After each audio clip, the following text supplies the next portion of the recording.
students. We are very pleased to be able to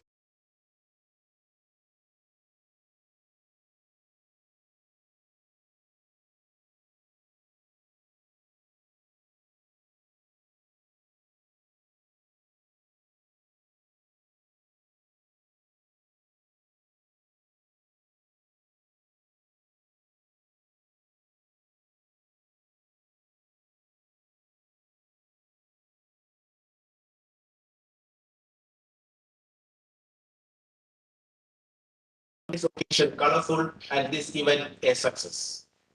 Since you all are part of Kerala State Council for Science, Technology and Environment, there needs no introduction about KCST. In accordance with the science policies from time to time, rules and regulations, advices of the State Council Executive Committee, suggestions of the Research Council members, we attained this much heights. Now we have to go forward and travel much ahead, and for this we need a vision document. I am sure today's discussions and deliberations will lead us to that travel. In this regard, I have a couple of suggestions which, if found worthy, may please consider for discussion during the brainstorm.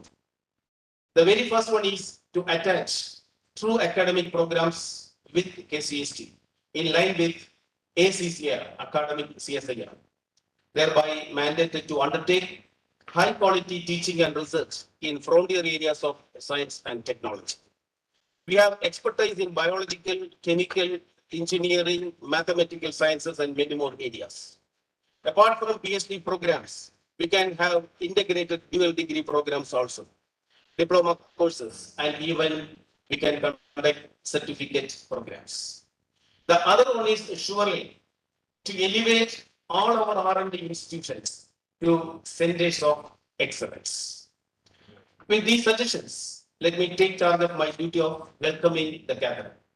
I sincerely welcome Professor K.P. Sudhir and Professor Sabu to this brainstorming session. Both of them are part and parcel of KCST. Welcome, sir. I cordially welcome Vaidithan sir, who is joining through online. That is, he is now attending the program and he will join with us. I cordially welcome Vaidithan sir to this August function. I welcome our entire panel members. Majority of them are either in the capacity of Executive Vice President, Member Secretary, State Council and Executive Committee members, sir, rather too pain enough to bring the institution to this stature. All of them are still extending their expertise to keep up the tempo, spirit, and enthusiasm. Others helped us in their official and personal capacities. I sincerely welcome all other dignitaries assembled here. And directors of different R&D centers are here, scientists from centers, and other academic and technical staff from our office and as well as from the R&D centers. I sincerely welcome all to this program. I request every person to contribute with the critical inputs on this Vision 2050. I cordially welcome all my colleagues and friends once again. Welcome you all. Thank you. Thank you. Thank you, sir. To set the tone for Vision 2050 in Science, Technology and Environment, may I invite Professor A. Sadhu, the Pro-Vice Chancellor of Kannur University and the State Council member of Kerala State Council for Science, Technology and Environment. Over to you, sir. Good morning, one and all. I am glad to be here at the Starbucks on the dais, who gave a leadership to KCC during its past 50 years. I am also honored to address such an august audience today when we celebrate 50 years of KCST.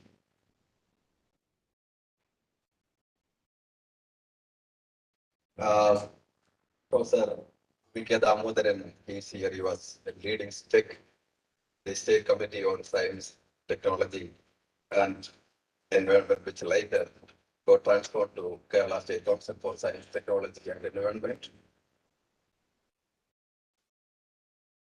When we talk about KCST, As a state council member of ACST, I am proud to announce that it is ranked as one of the best state councils in the country. And the name KCST is there everywhere. KCST is having programs, projects, and uh,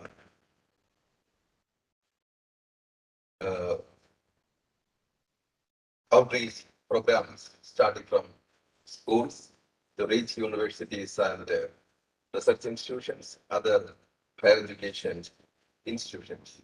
I was just going through the various programs listed out in the brochure. You have this FITIS program, which is basically meant for the school children. And you have the Professor Emeritus program or the Emeritus Scientist program, which is meant for the very senior scientists and faculty members from Kerala. So the reach is very vast. They're reaching everywhere. And if you look at the other programs, you have the if you look at the affiliated colleges or research institutions or national institutes operating from the state, there will be a half a dozen scientists minimum, half a dozen faculty members to be very frank, who are beneficiaries of the science research scheme, which is one of the pioneer programs of ACST.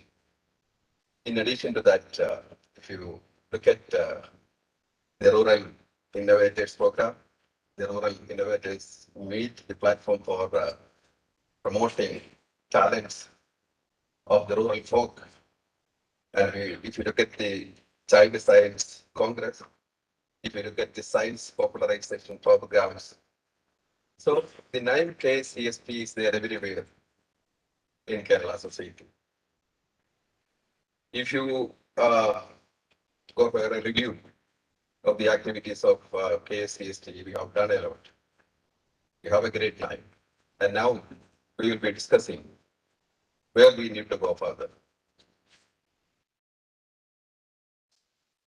In the past, the reach of KSCST activities, I'm sure officers in KSCST under the leadership of Professor K.P. Sudhir is reviewing the impact of all these activities. The activities which is meant for school students, pioneers, the support that we are offering from basic science research, and with the support that we are extending through the technology development program, which is basically meant for technology development and translation, supporting researchers from the RF to postdoctoral fellowship, from infrastructure development support to IPR protection, and infrastructure development in the schools, the Shastra Portioning program, and motivating talents through the Pratibha Puraskaram, which was mainly meant for the school children, and motivating, honoring the lifetime achievers, the Kerala Shastra Puraskar. And in addition to that, I would like to say the unique programs like the Back to Lab program in tune with the Relevant Scientist scheme of TST Government of India and the Biotechnology Development Program under the Kerala Biotechnology Commission, which is in tune with the DBT programs of Government of India. It contributed in a big way to the science and technology, R&D development and innovation promotion in the state. Talking about the 8 research institutions of KCST, their service to the state is commendable. We do have the 8th Institute, the Institute of Climate Change Studies, which was recently transferred to KCST from the Environment Department. I think within a span of 6 months, the Institute of Climate Change Studies would come up with support in weather prediction and all. At the last executive committee, we were reviewing the activities of the Institute of Climate Change Studies. Hopefully, in the coming years, the Srinivasa Ramanujam Institute of Basic Sciences also will come up. I think that is the only institute which needs further nurturing and support from everywhere, from the academic and research community of the state. And KCST is taking all its possible efforts to bring it up to the best institute in the country.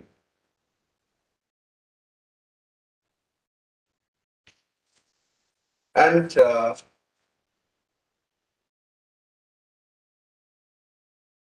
we will be now talking about all the experts are here on the dais and of the dais. So where we need to go in the future? The state government is having a policy now. Government wanted to develop the state of Kerala based on knowledge economy. So talking about when we talk about knowledge economy based development in the state, KCST is having a pivotal role to play. Various departments of the government, including the higher education department, the information technology department, and various agencies, including the Development Strategic Innovation Council, the Kerala Knowledge Economy Mission, and other agencies already started announcing their programs to support the government initiative in developing state into state based on knowledge economy. This year, in this year's budget, the state higher education department got a huge increase in its plan fund, which to support innovation and entrepreneurship from campuses. 10 universities in the state are going to get 20 crore seats and try to have research parks in campuses. In Kannur, they are also going to get a research park.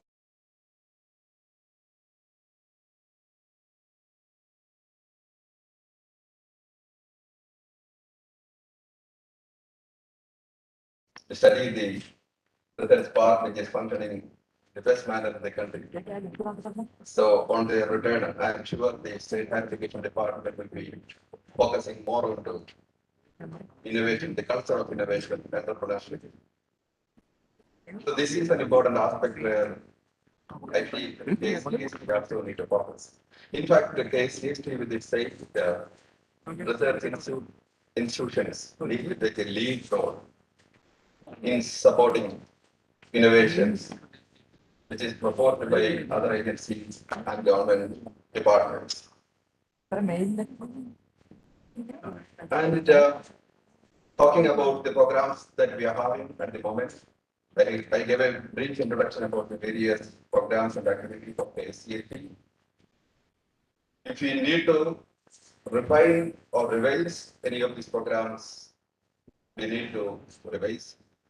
And if we need to have more new programs, mainly to support the knowledge-driven economy of the state, we need to propose such programs for the future of the SCST. I would like to point out certain aspects that we can debate. I'm just sharing my thoughts. Experts are here to debate on the topics. KCST ethics network of 8 research institute can go for a deemed university status for this KCST network. I suggest that to be debated. At the moment, the research institutions of KCST is affiliated to various universities in the state, starting from Kannur to University of Kerala, and some of the scientists are even engaged from outside the, mainly from universities in Tamil Nadu. So what are we going to achieve with the deemed university status of KCST and its research institute? We'll be able to, I'm sure we'll be able to streamline our PhD research programs, and if okay, we'll be able to start some master's programs in certain unique areas. I'm sure programs in water resources management, which no other higher education institution in the state can propose.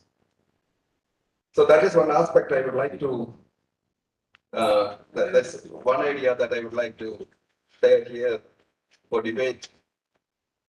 And empowering institutions is an important aspect, empowering the institutions by way of resources, human resources, infrastructure. And for both these, we need money. So where we will go for extra financial support? And do we have a real network of institutions? The 8 institutions coming under the umbrella of KSCSD is not properly networked, I will say. We can debate on this aspect. We need better networking within KSCSD and outside KSCSD. And talking about the research parks, when universities are starting research parks in their campuses, why can't we? I hope Professor Sudhir, who is from IIT Madras, will be able to give more input into the culture of innovation that is happening in IITs. We won't be able to simply copy what is happening in IITs and all, but whatever little way we can initiate the culture of innovation in the state, we can do that. And for that, STIC is the best model. We have our institution functioning in a university campus. And in future, if we want to start research parks in certain identified areas, can we think about having such research parks in selected university campuses in the state? That is another point that we can debate here. And talking about STIC again, can we elevate the status of STIC to a state level or national level analytical services provider with branches at least in some other areas? This will help us in a big way in duplicating facilities. We are getting funds from FIST, we are getting funds from SAD, we are getting funds from some other agencies for infrastructure improvement. And as far as universities and colleges are concerned, most of these facilities are poorly maintained or underutilized, taking a lot of space, spending a lot of money, duplicating all these facilities. So can we go for a centralized instrumentation and analytical facility? Can we expand and elevate the status of STIC? STIC is a unique model, in fact. Then money, that's important for KCST and its institutions. When we talk about the future of KCST, money is important. The support from the government, it's coming down, I will say. And in future, we cannot expect more from the government. We need to generate our own fund. So we always talk about CSR and philanthropy contribution. You can't expect you can simply go to some industry leaders and ask for some CSR support, and you cannot simply ask people to support by way of philanthropy. But if you are good in doing something, if you are good in solving some of the burning issues of the state or industry, if you are good in taking up the issues of the state society, I'm sure you will get support from these corners. And can we work with the industry, whether it is public sector or private sector? Can we really take up the R&D needs of the public sector undertakings through our institutions? And how far we can allow the private players to come into your institutions, the institutions of KSCST? The culture is changing. It's not changing. In fact, I think 25 years back, IBM started their office, corporate office in one of the premier institute, I think IIC Bangalore. No, Monsanto came to IIC Bangalore and IBM came to IIT Delhi. So it happened 25 years back. So can we permit private players to come and open their facilities in our institution, sharing our resources, working with them? By way of doing that, we get a visibility. Can we debate on this? I'm just sharing my thoughts.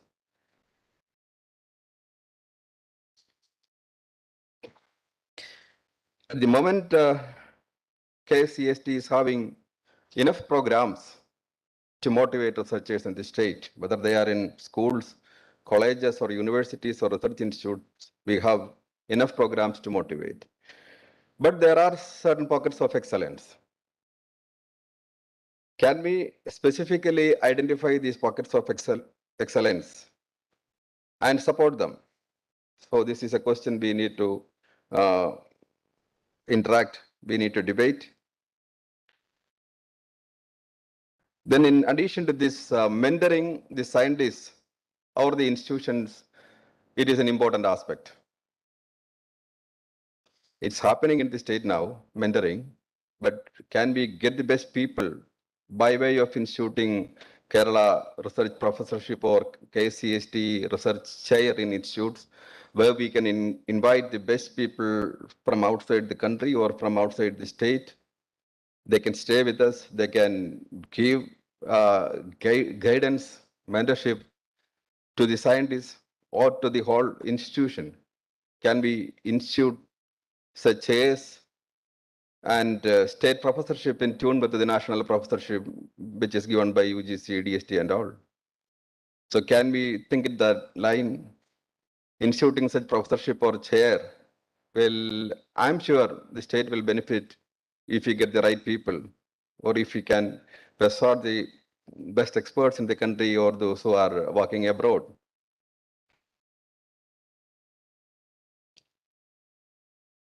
Then another important aspect is all our institutions are good in, I don't want to say we are good in training and extension. We are doing training and extension.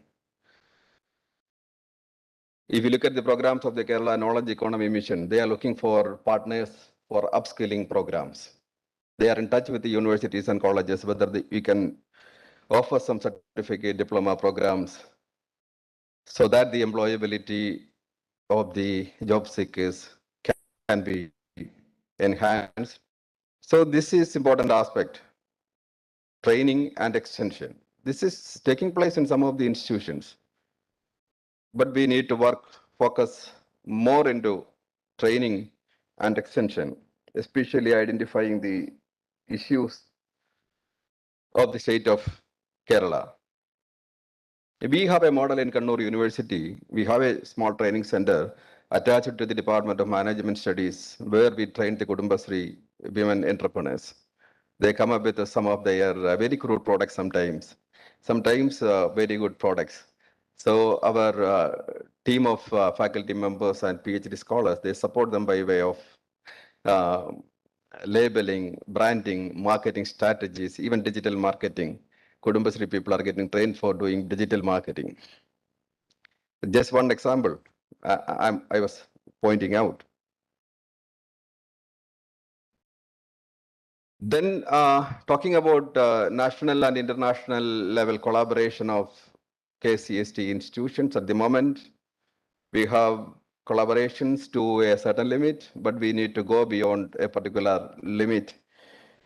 And talking about IPR, we do have a IPR center attached to the headquarters in Trivandrum. But we need to focus more into the intellectual property right protection aspect.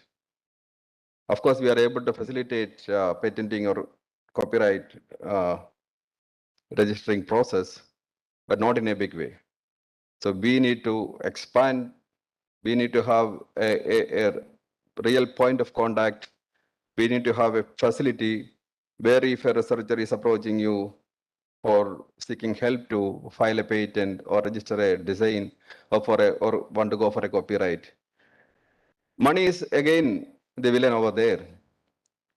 The agency at present we are having under the leadership of Dr. Prabhu is able to support them, facilitate them, directing them to some patent attorney and all. But we need to support them by doing, starting from drafting, filing, and publishing everything, sealing everything. If we can take care of this aspect, the IPR protection, the state will be in a better shape in the coming years. We do have a lot of publications coming out from our institutions, but the number of patents are lesser. I will say, maybe you can air your views when you get time. So I'm not taking more time. The experts who are assembled here will be able to throw more light into these aspects, and I'm sure they will have more to speak about this. Before concluding, I'm just sharing one more thought. Can we have a big research institute, that doesn't mean that the 8 research institutions that we are having is not big enough. I'm talking about a big institute, a big in all aspects, by way of resources, uh, by way of capability and all, par with the Jawaharlal Nehru Center in Bangalore or par with the TAFR. Can we think in that line? I'm sure KCST is having, is not having sufficient funds. And so KCST may not think about starting another institution. And I'm sure the planning experts in the state are also against starting new institutions.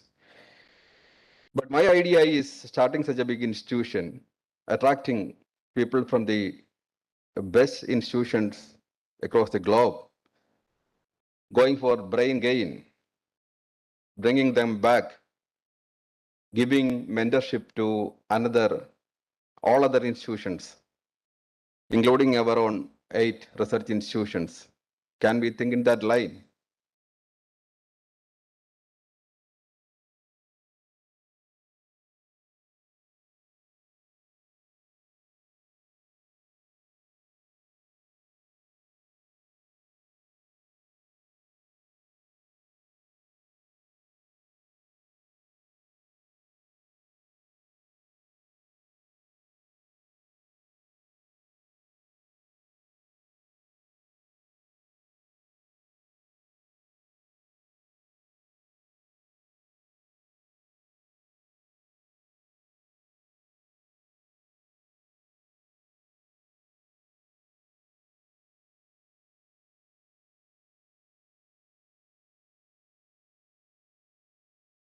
Before you, I'm sure the people who are assembled here. So in fact,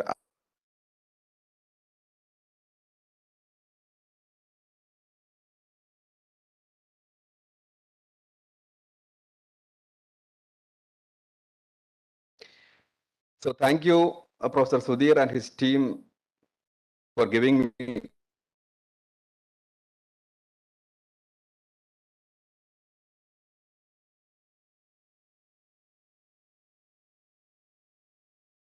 plan the future of KCST. Thank you very much.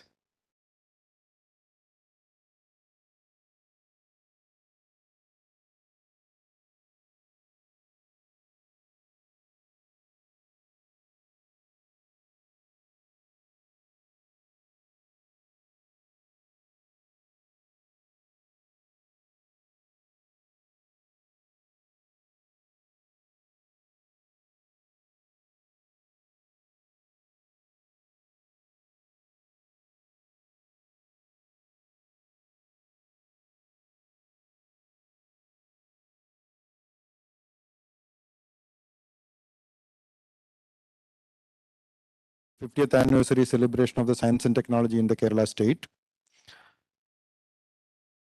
As several others mentioned, and as all of you know, it was in 1972, May 29th, exactly 50 years ago, the State Committee on Science and Technology was formed in Kerala by then Chief Minister Sri C. Achyuta Menon. The science and technology policy resolution in India were also, the first one was unveiled by Government of Kerala in 1977. There is a long history of 50 years through which the science and technology has transformed. It was converted into STEC, Science and Technology Environment Committee. Then later it was conceived as Kerala State Council for Science, Technology and Environment in 2002. Over the 50 years, there were a lot of developments in the state in promoting science, technology and innovation. In 2017, the state government came up with again science, technology and innovation policy, which is now being discussed. And at the time of 50th anniversary, we thought it's time to look back what we have done and what we can do next, because the technology and research are progressing in a faster rate compared to earlier one. So we need to basically target specific targets or ideally orient towards specific targets where we should be viewing the Kerala science and technology in 2050. And that is why we have chosen this topic. And we have all eminent personalities who have contributed to building KCST to this level. And we thought we will take their opinion and vision as well for putting the milestones to achieve. So I thank all the panelists for accepting our invitation and coming over here to deliberate on the Vision 2050 for the science and technology. To set the tone, Dr. Sabu has already mentioned something. The Science, Technology and Innovation Policy in 2017, the basic concepts, components was envisaged as responsibilities of research institutes, achievements through national and international research collaborations, improving governance in science and technology sector, human resources development, establishment of centers of excellence, popularization of science and technology output, nurturing leadership in the field of research, resource mobilization and the field of science and technology.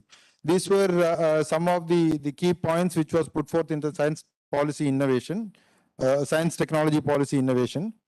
The policy recommendations which we have worked recently for the 14th 5-year plan, which is a document being prepared every 5 years by the State Planning Board, which includes strengthening science, technology and innovation ecosystem, focused research programs on cutting edge technologies, interface between industry, R&D institutions and academia, human resources development, infrastructure strengthening, scientific collaboration and funding possibilities, research, innovation and entrepreneurship development, international cooperation in S&T sector, technology development and indigenization, novel initiatives for the promotion and popularization of science and technology trajectories. So these are some initial thoughts which is documented by the KSCST at different documents. And as Dr. Pradeep and Dr. Sabu has already mentioned about what could be done by the Science and Technology Department and the KSCST together.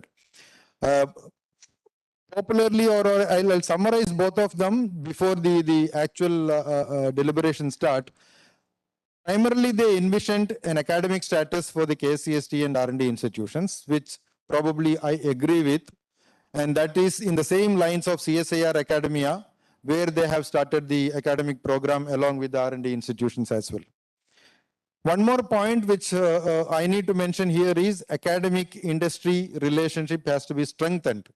Though we have academia industry relationship right now, but then unless we go and interact with them in a much more way, probably our technologies which are developed in R&D institutions which won't get commercialized or used for this benefit of the society. The point which again Dr. Sabu mentioned, centralized facilities. Right now what we are seeing is through the project from different agencies including KSCST, DST, MOEF and various international and national funding agencies, these universities and R&D institutes develop facilities, infrastructure, which is basically duplication of the facility from one department to the next department. And Dr. Sabu ideally or essentially mentioned that this can be avoided because Kerala state in general and Government of India as well is basically having a problem of the funding and the finance. Now we do not have enough money to duplicate facilities is what I believe. And this was discussed at various forums in the government as well. So probably as he envisioned, we can think of developing analytical facilities at 3 different locations, probably Northern Kerala, Central Kerala and Southern Kerala.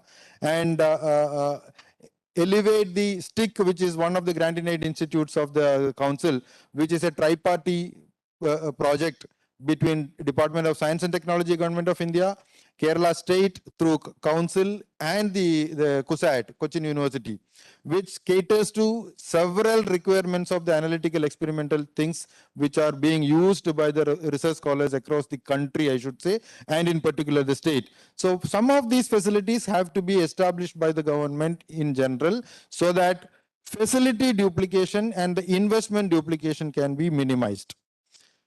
Then, of course, I also agree with Dr. Sabu on the point that no, our R&D institutes and the scientists are to be mentored or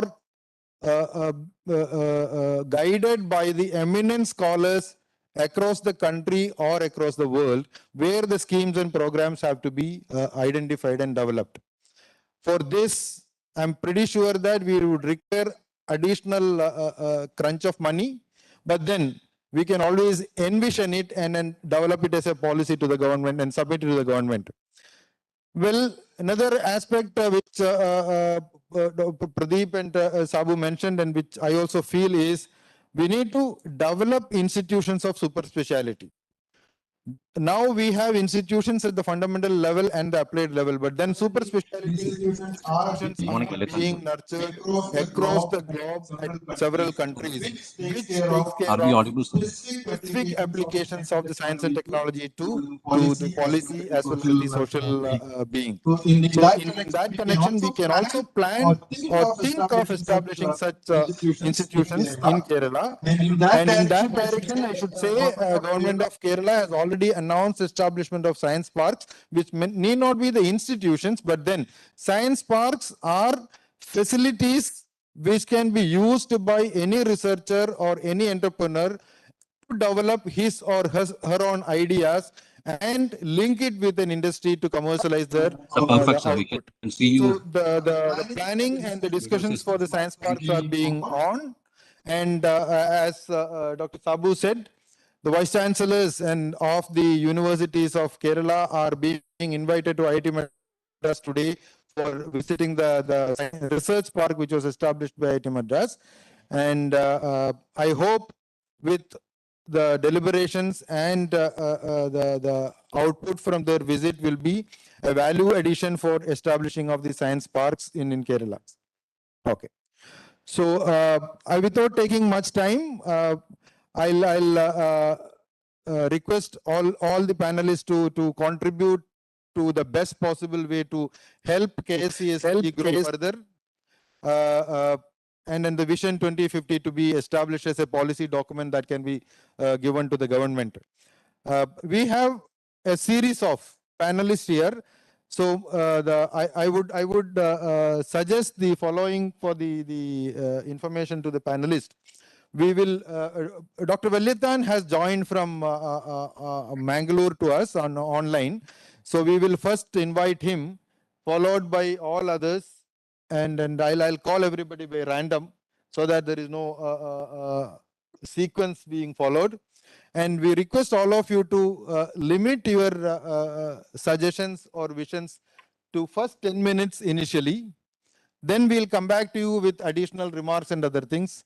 Once all the panelists have discussed, then we will open it up to the audience as well as for expressing the suggestions from them. We will call upon or we can ask them to give their opinion from there itself. And in between, since this is going to be a long process, in between, we'll have a 15 minutes break, a tea break at 11:30. Then we'll come back, assemble and continue the session. This is the mode of operation which we have planned. So without taking much of a time, I would like to introduce Dr. M.S. Vallithan to the audience and the panelists. I don't think he require a larger level of introduction. Dr. M.S. Vallithan is the founder, director of Sri Chitra Tirunal Institute of Science and Technology in Trivandrum. He is a team leader in developing a mechanical implanting valve for cardiology patients, popularly known as Chitra TTK valve.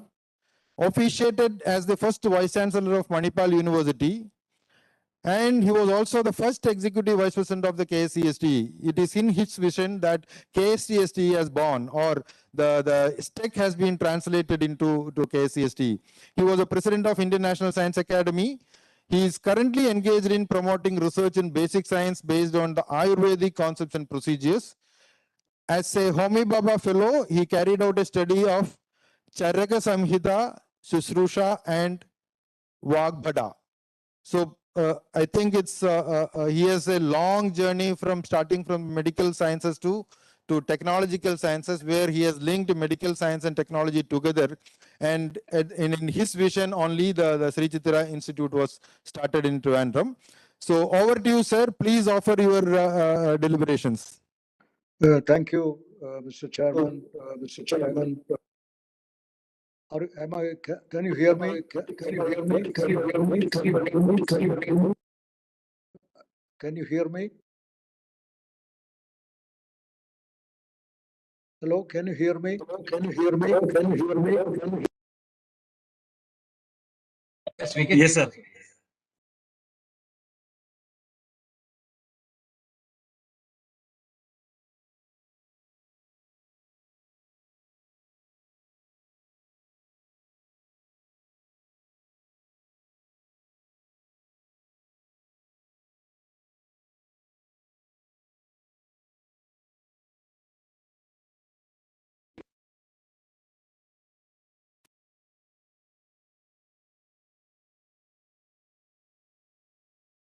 Hello? Sir, kindly unmute.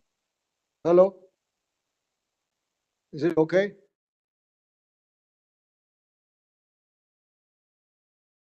Hello? Hello, can you hear me?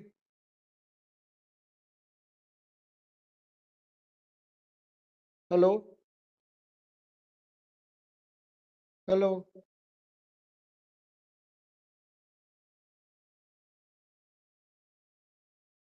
Hello?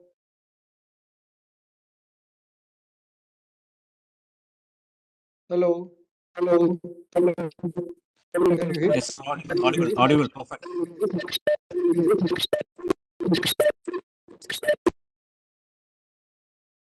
Hello, can you hear me? Yes, sir. Okay.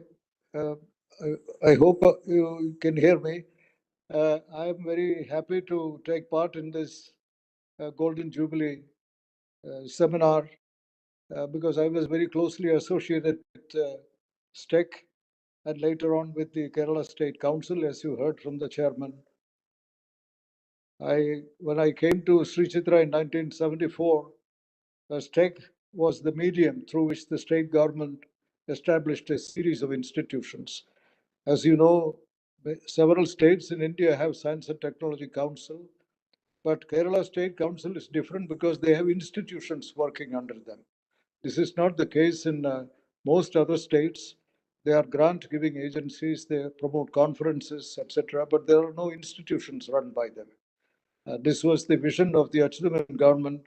They started with the CDS, followed by Keltron, and the third was Sri Chitra. The STEC never interfered with the day-to-day administration of these institutions. They were left severely alone, autonomous, with the STEC being the medium through which the state government controlled these institutions, if that is the right word. Now, we reorganized this as the Kerala State Council, which I think is a better way of functioning than the earlier one. My own observations in Kerala State Council, we have very good institutions, but I left the scene 20 years ago. Subsequently, during these 20 years, some of these institutions have been transferred to the central government.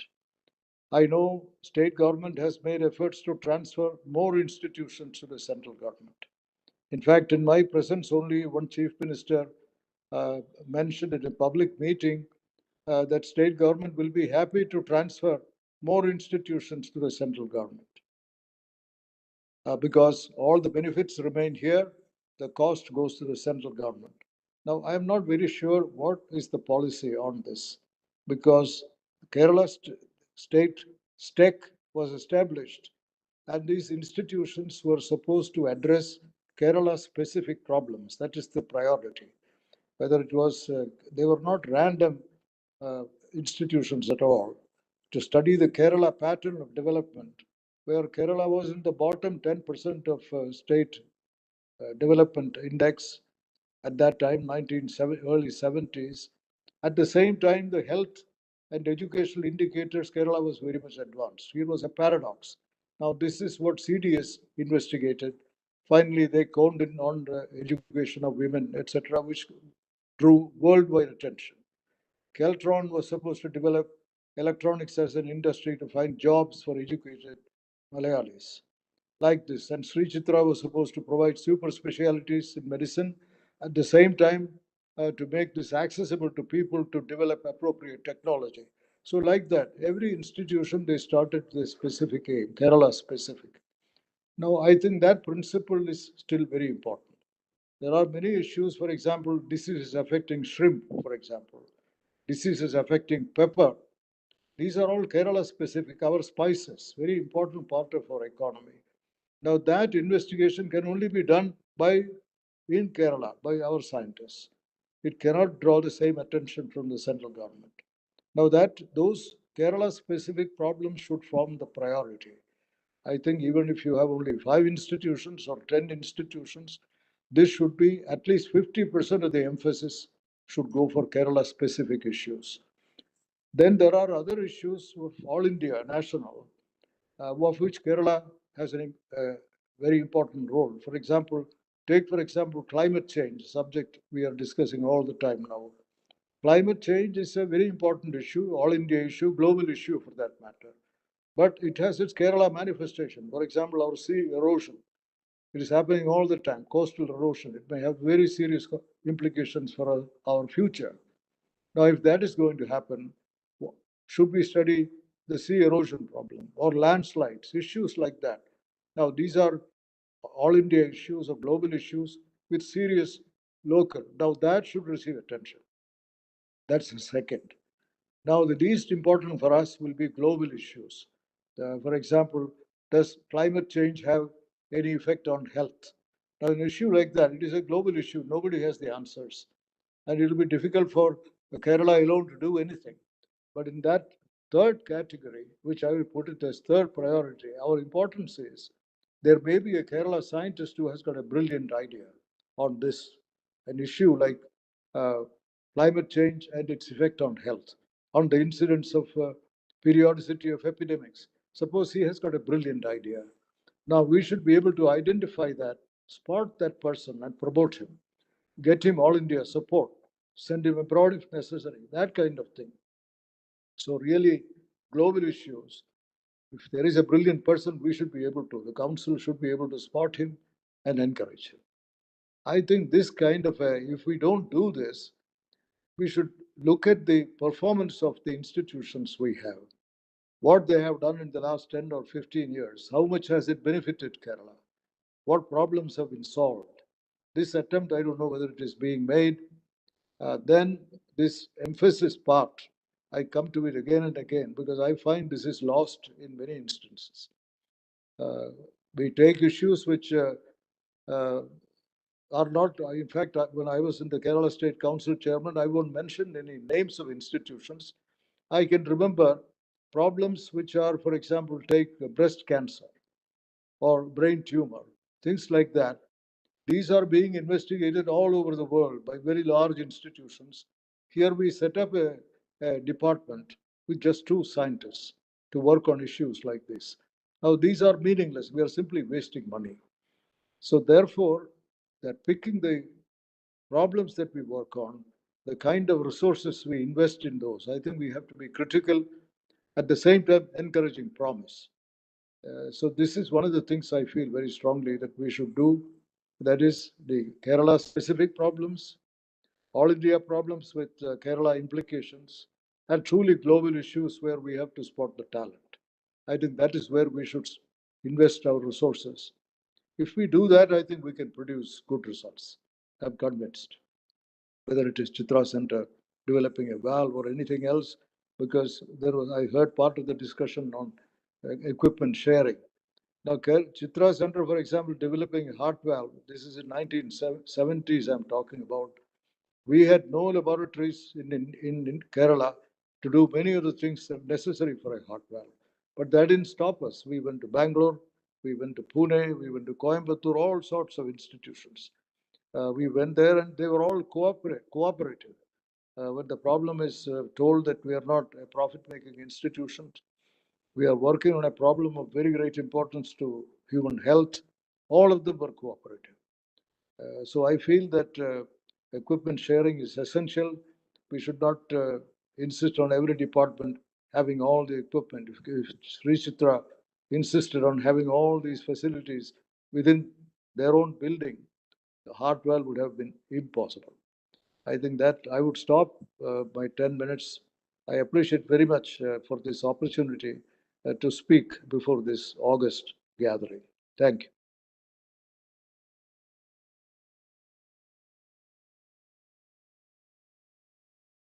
Inputs. I should also mention that Dr. Sampson, director of NATPAC, and I visited him personally 10 days back, and he was very enthusiastic to tell us about the journey he has continued in Kerala from 72 to till he retired from or he went back to Manipal. Thank you, sir. We'll come back to you with additional points of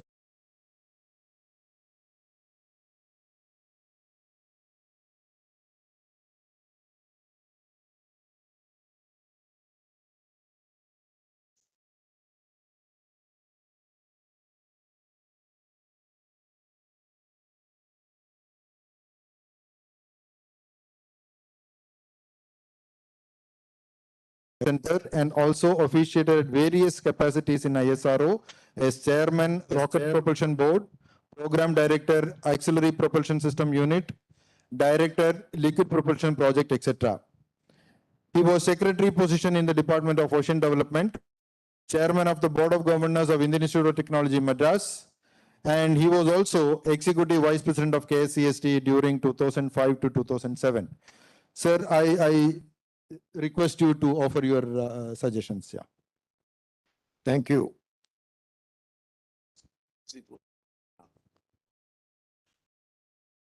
Professor Sudhir, Executive Vice President, Kerala State Council, fellow panel members, ladies and gentlemen.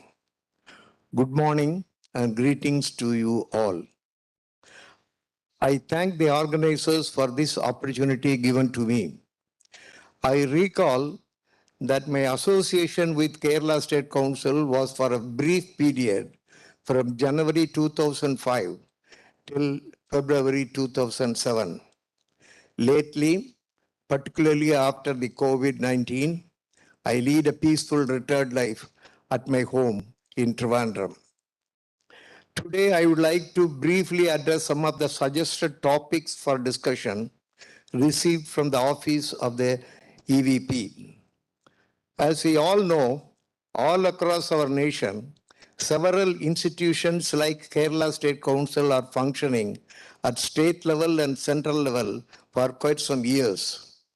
They all aim to develop science and technology towards the development of the nation and the welfare of the society to improve the quality of life. Towards this, the focus is to make the society a knowledge society for which it is essential to generate the knowledge, share the knowledge, and apply the knowledge. Further, we do recognize that science and technology are the two sides of the same coin, and their developments complement each other. I recall the saying, science of yesterday is the technology of today and the wealth of tomorrow. During my association with the Indian Space Program for about 3 decades, I understood that Dr. Vikram Sarabhai had an exceptional vision for the Indian Space Program, which was translated into missions and executed by eminent leaders of ISRO. He believed in sustainable development with indigenous technology and know-how acquisitions from developed nations when required. Dr. Sarabhai adopted an innovative approach to organize new activities, establish institutions, and identify executives to lead the challenging task. He recognized the multidisciplinary nature of the efforts and the skills required. He took a personal interest in the area of human resource development.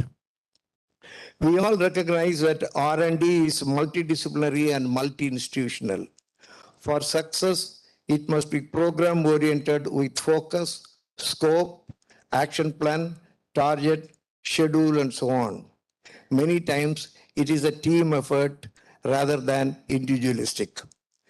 Research collaboration, including technology transfer with other institutions, national and international level, significantly contribute to meet our challenging needs, as seen from the successful Vikas Agreement on liquid propulsion technology of 1974 between ISRO and SEP France, an aerospace company in Europe.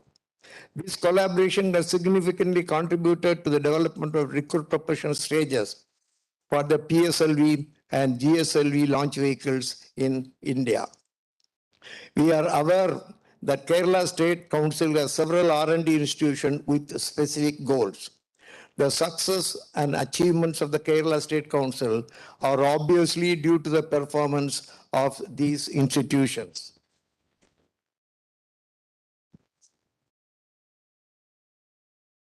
I am sure that we will learn details about the S&T performance of the state from the compendium of 50 years of S&T. It is well recognized that human resources and financial resources are two critical resources for the development and success of any institution. We also know the source of finance for these S&T institutions is primarily government, both at state as well as central level, and very little from private. Consequently, the system, procedure, rules, and regulations of the government are adopted with minor variation to provide autonomy. Hence, the role of government in promoting science and technology in the state is crucial and important. In this context, I congratulate Dr. Valiyathan, the founder EVP of Kerala State Council, for his excellent and dedicated efforts in integrating S&T institution in the state and establishing the State Council as an autonomous body with the approval of the government of Kerala. We note that the constitution and bylaws of the Kerala State Council are in line with the CSIR of Government of India. They provide for an efficient and effective S&T governance in the state. The preamble of the Kerala State Council formulation document states, quote, administrative and regulatory mechanisms are the very ones which are inimical to the development of effective scientific institutions, unquote. Hence, the autonomy of the scientific institution has to be safeguarded for the peak scientific achievements. We have to be more performance-oriented than procedure-oriented. Performance of S&T institution greatly depend upon the leadership and its human resources. The leader should have a vision for the institution which is approved and supported by the council and the state. It must be translated into missions and executed by eminent people in association with academic institutions, other research institutions, and industries. The mission should be divided into projects with scope, action plan, schedule, role and responsibilities of participants, budget, and so on. Detailed project report should be generated, reviewed, and approved by competent authorities. Once approved, it should be implemented as per the approval by the leader with his team. It should be periodically monitored, reviewed, and modified if required. From my limited association in government, I noted that often the monitoring and evaluating systems needed improvements with corrective actions against non-performance. Genuine mistakes in S&T developments may be tolerated and corrected in time, but not the modified ones. Development of human resources is an important task for the success of any institution. The institution search and find competent persons and retain them for the success of their programs. Everyone in the team should be motivated and be provided with necessary facilities for implementing the assigned task. Justice and equal opportunity must be provided to all. It is common for an individual to compare himself with fellow employees. Hence, the career growth and remuneration should be just and fair. Welfare measures will make the employee more productive. Every individual should feel committed to the institution and its performance. He must have a sense of belonging to it.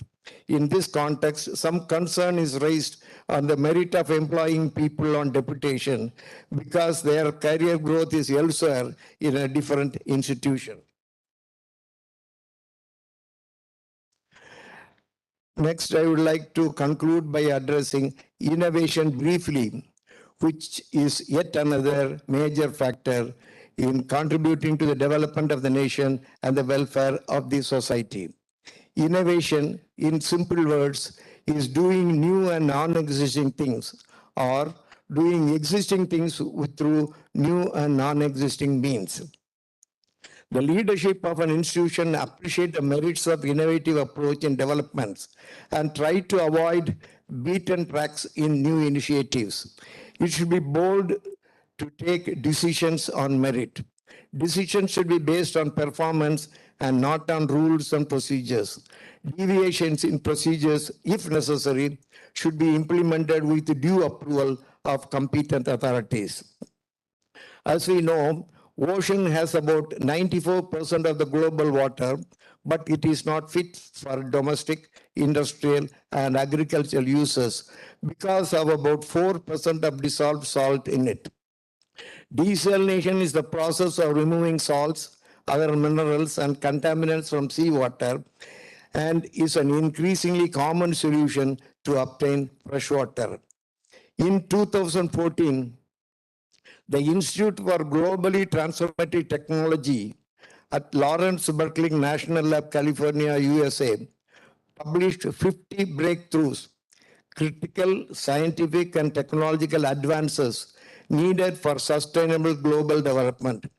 It is interesting note in that publication that the first among them is new method for desalination, scalable, low cost, and using renewable energy.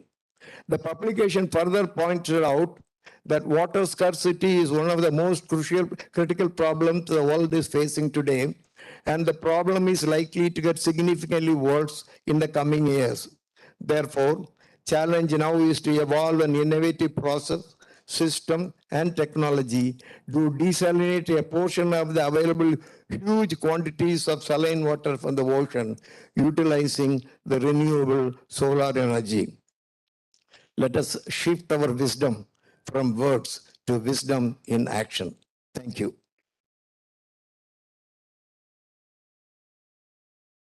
Thank you, sir. Your points primarily are focused on the autonomy of science and technology institutions to be more pronounced, then bring in welfare measures for the employees, which is normally not considered in the system of science and technology. But then I think that's a good point which we need to consider. And also you said innovation is to be focused for most of the research and development activities of the science and technology development. Thank you, sir. We'll come back to you again. And now I request Professor RVG Menon to express his vision of 2050 science and technology.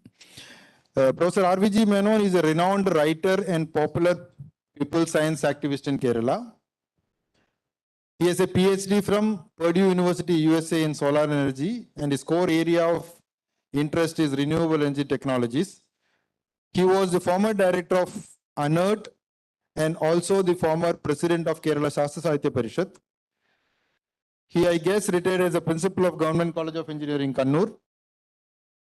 Former director of Integrated Rural Technology Center at Palakkad, which is also a grant in aid institute of the council. Member of Board of Studies and Academic Council, Senate and Syndicate in various universities of Kerala and expert committees of Government and State Planning Board. He is also a member of the State Council of the Kerala State Council for Science, Technology and Environment. Thank you, sir. Over to you. Professor Sudhir, esteemed fellow panelists, dear friends, a small correction. My PhD is not from Purdue University. I studied there, but dropped out. My PhD is from University of Kerala. I'm sorry for that. Yeah, I went to Purdue to study nuclear engineering. I got disenchanted with nuclear engineering and switched over to solar energy. And I'm glad I did. Thank you. My association with the council starts from its earlier birth as Science and Technology and Environment Committee. And later as Director of ANET, I was a member of the council. And recently I have been retaken as a member of the governing body of the council. Yes, personally speaking, I was more comfortable with the earlier stake because it was more informal. There were more discussions, frank discussions, which were very lively. But the boardroom in the secretariat is not conducive to such discussions, I'm afraid. But in its new version, the council is even more active. And KSCSTE is one of the things that Kerala can be proud about. No other state in the country has so many research institutions which is focused on the resources and problems relating to that particular state. And as Dr. Valyathan mentioned, I would also say that one thing that we have to take care of when we hand over one of our developed institutions to the center is that they should continue to stress attention on the specific conditions of Kerala and the problems of Kerala. That is one aspect. The other aspect is that the findings of these institutions directed by the council, how much of them are used by the state departments. There are so much work done by the Center for Environment Studies, the Center for Earth Science Studies, CWRDM, etc. And the state needs these ideas and these solutions. But historically speaking, one must say that the state departments are very, very reluctant to take note of these and act upon them, except when a crisis comes, when, of course, everybody is talking about it. They're saying that SES had done this study 20 years back. It is true, but in 20 years, nothing had happened. And CWMDM has studied it 30 years back, but nothing has happened in 30 years. How can this be corrected? I have a humble suggestion. There is a small percentage of the budget of these departments should be devoted to research, and they should sponsor related research activities in these institutes. Then it will make sure that research is done on problems facing the state. And since the departments have spent some money on this work, they will also be more eager to transform these research findings into practical applications. Again, due to historical reasons, the ANET, where I served for some time, has been taken out of the ambit of the council. It has been moved to the energy department. In one way, it is good. It should have ensured more interaction with the energy department or the state electricity board, but I am doubtful whether that has happened. On the other hand, the pattern of activity, the model of work which was followed in the council institutions has been lost also. But again, this is not something about which the council can worry or do. But there is one aspect about which the council has to be careful about. That is the fact that knowingly or not, we are living through a revolution, the energy revolution. We always talk about global warming, climate change, etc. It is not only climate change. We are running out of fossil fuels on the one hand. Recently, when Kerala had a shadow of not power cut, but load shedding for a few days, it was attributed to the problems of transporting coal from the mines to the power stations. That is not the real problem, even though it was a convenient excuse. The real problem is the world is exerting a strong pressure on different countries to reduce the consumption of coal, because coal, as we know, is the first villain in global warming. And India is refusing to do it. Not only the government, but even our, well, let me say, official scientists are saying that our per capita consumption of coal or per capita emission of carbon dioxide is less than the per capita emission of carbon dioxide from the developed countries. That is factually correct, but it's a very poor excuse for saying that we want to exercise our own role in destroying the world. That is not a correct stance. So we have to reduce our coal consumption. And if we want to reduce coal consumption, that means we have to increase our attention and production in the area of renewable energy. Of course, India is doing a lot in the area of renewable energy. We are the third biggest investor in the area of solar energy. And after the new government has taken over, plenty of investment is going into production of photovoltaic cells from the private investors. That is a good thing. It is good, but it is not enough. Because even now, only 3% of our energy output comes from renewable energy sources. The investment, the installed capacity is high. But as we all know, the plant load factor of renewable energy in power plants like solar or wind is way below the plant load factor of thermal power stations or nuclear power stations, because they can work only when the input is available, the sun or the wind. And that produces another problem, the problem of energy storage. Electricity has to be stored. Even now, our electricity board and most consumers think only of batteries. Batteries are not economically attractive, and they are not environment friendly also. So it is not a lasting solution, and we have to go for hydrogen. And that hydrogen has to be green hydrogen. It has to be produced from solar energy, not from fossil fuel sources. And much work remains to be done in that area, in the area of research in sciences and technology. And that is one area where the council institutions can also devote some attention on production of green hydrogen. New breakthroughs are required, and they can help the not only the state electricity board, but it will be a contribution to the technology development in the country also. Thank you very much for giving me this opportunity. Bye-bye. Thank you, sir, for your remarks, and I apologize for the error which I mentioned in the beginning. Well, your point is primarily to focus on the green energy and the green environment and production of green hydrogen, where research is highly required and relevant. So thank you, sir. We will note these points for the policy document as well.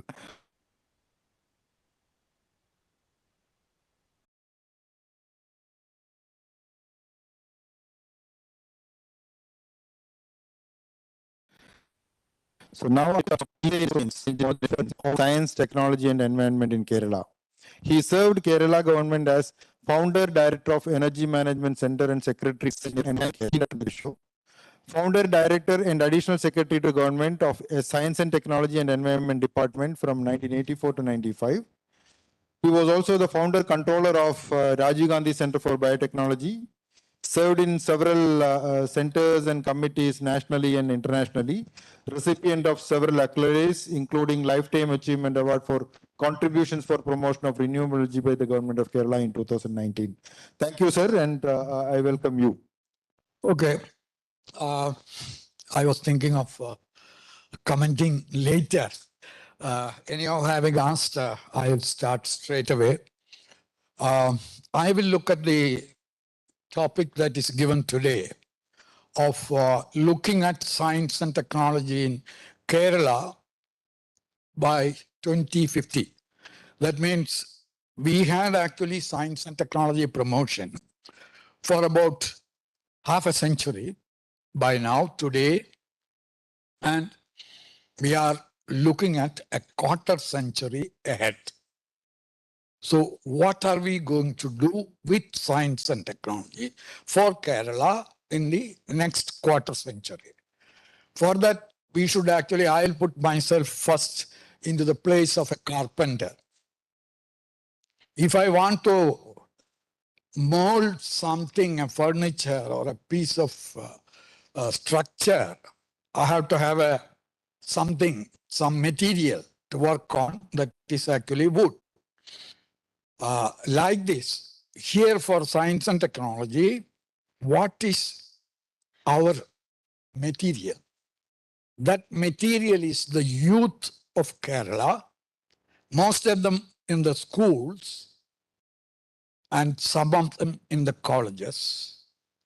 And they should be doing science and technology, doing work in industries, doing work in farms, and whatever it is.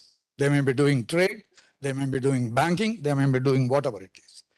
Anything, ultimately, R&D as well as education. I don't especially emphasize higher education now because that is for people to do some work and earn some honorable income and maintain a family. This is whatever you may say, whether you are in research or in some other job, this is your ultimate aim. And this has to be met. And without that, no science and technology policy, no science and technology program is going to survive. So what is that we have to do? The point now itself is that many of our graduates and postgraduates, they are currently not employed by companies or governments. Most of the new entrants, they have actually their own enterprises. Of course, we have started startup and all that. For this, again, there is a problem. Many of the students who pass out either from the engineering colleges or any other professional colleges, or even from the higher education centers, they are not equipped to plan, execute, and run an enterprise of their own. So they have to actually run to so many other places.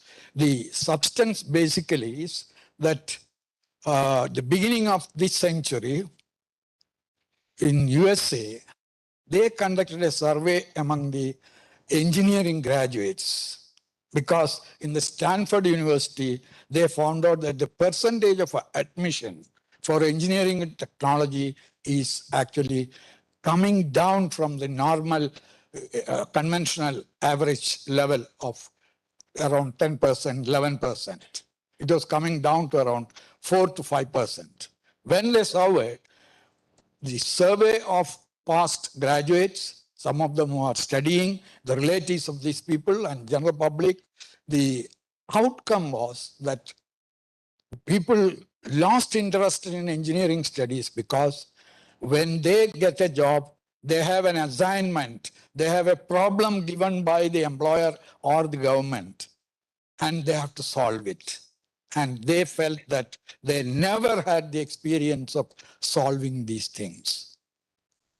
So in Stanford and later in many other top universities in USA, they have now changed the pattern that every student who gets admitted, he should first give a problem that he is going to take up and solve during the 4 years. So that at the end, when he is passing out, he will have the real confidence and experience of doing that.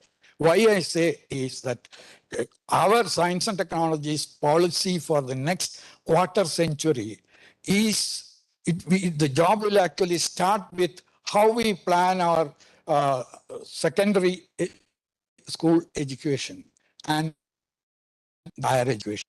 Here, whatever subject they are studying, not engineering, and that is of course more evident. That is why I took that example. I think we will have to actually think in terms of training people for something. And I also agree with Dr. Valiathan in reminding us about the original objective of Science and Technology Council in 1972. Why we started these R&D centers, and I think probably Dr. Muthanagam also may be remembering, he was actually of the two people who are still living in the 26-member first committee. One is Dr. Muthanagam, so he should be knowing what the target was at. At that time, the question which was asked by central government, as well as by the public here, and the university people, that means those who are in the university, doing R&D centers by state-owned separate research centers is a wrong thing. Research is actually an academic activity. It should be done by university. And Achyuta Menon, as well as all those who supported Dr. Gopalakrishnan, he was actually administrator, he was in the planning secretary. All these people, the argument at that time was that Kerala had its own problems. Its geography, its vegetation, its forests, its lifestyle, even educational status, everything is different from the rest of India. So the national labs and the national priorities will not actually meet the specific needs of the state. So we need R&D centers for our state. So this focus should not be lost when we try to restructure the science and technology activities. That is my first point, that the object on which we are actually going to work or we are supposed to work, that should not be forgotten. We should be able to train these people with the kind of solutions as with the kind of methodologies that we are doing. This is actually, of course, my time is about to be over. Still, I will also tell one thing. All along in India and in many developing countries, of course, I have extensive experience with at least 22 countries in Africa, where they are actually far, far behind our science and technology development. But there again, the problem is that agriculture is actually considered where science and technology has no role, except basically in creating some new strains or increasing little productivity or things like that. But what is currently happening in research that is happening and technologies that is getting evolved in USA and some other countries is where you are actually using artificial intelligence. You are even satellite, what you call the aerial photography, then drone technology. All these things are combined to actually minimize inputs to agriculture and also maximize output from that. So you find that tomorrow, the farmers in Kerala as well as farmers in India will not be looking at or copying what some people have been doing elsewhere. We have to actually think in terms of the food security is going to be challenged, especially after this COVID and accentuated by the Ukraine, this one. The whole world is going to suffer. So in all these things, we have to actually think in terms of appropriate technologies and science. Even some cases, we may have to create our own science or take some of our old knowledge and renovate it further. With all these things, I think we will have to have a completely scratch from this. Let us put our objectives. Let us have very broad discussion on what are the objectives. And based on that, what kind of reformation we should do for these centers. I would say that instead of getting a university status for the science and technology councils and institution, I would just argue for just the opposite. We should actually try to get even the universities and the academic institutions to try to solve this. This, why I am saying is, when I went to China, of course, at least I have 30 years, 1992 onwards, I have been a frequent visitor, and at least for 5-6 years, I have been living there and working.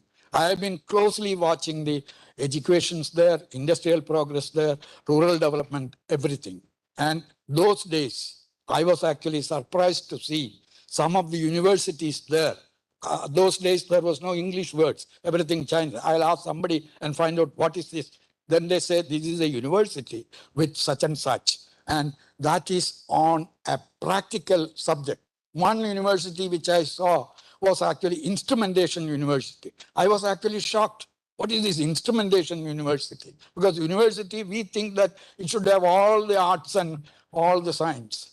But This was like that. And it is by such purposeful research and purposeful application that if China has actually found so much progress in some areas, which we don't always want to acknowledge, but at least we have to recognize it. And next only, we should actually think about from where the money should come, etc. I think this kind of a transformation is required, that tomorrow we are not actually going to send graduates from our education institutions just to take up a job somewhere. No, they will have to create their own job. They will have to design their own workplace. They will have to actually engage people who will actually work together with them. The technology level or the technology transformation that has actually happened, and even the energy thing RBG said, mentioned, we find that the renewable energy, when it is coming, that is going to distribute jobs all over the country, into the rural areas, in the small towns and all that. So our children should also learn how to work in decentralized areas on their own without the highly institutionalized and centralized mechanism. This is going to be the major deviation that is going to experience all over the world, as well as so much in Kerala and in India. I think just as we have shown the leadership in the first state committee and the first approach in having own R&D centers and first Kerala Science Congress and all these things, I think with these experience, we should actually start a new talk and new line of action during the next 25 years. Thank you so much for now, and if required, subsequently I will interact. Thank you, sir. It was a visionary points which you have made.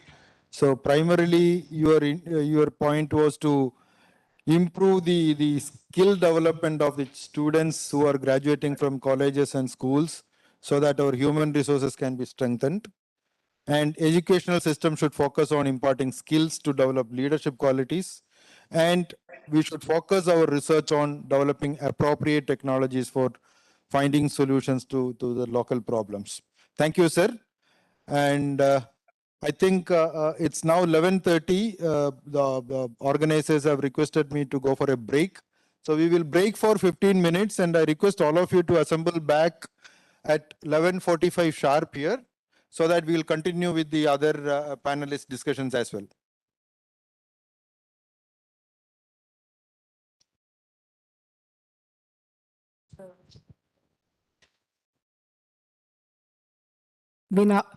We now have a short tea break for 15 minutes.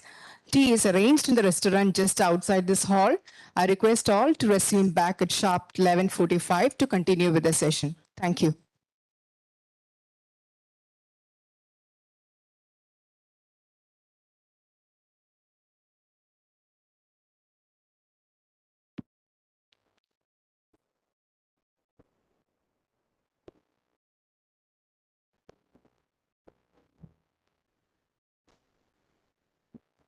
State Council.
that can be thought of within these institutions. But I feel that if there are, I have seen from the government initiative, there is many, what we need to look for is synergy.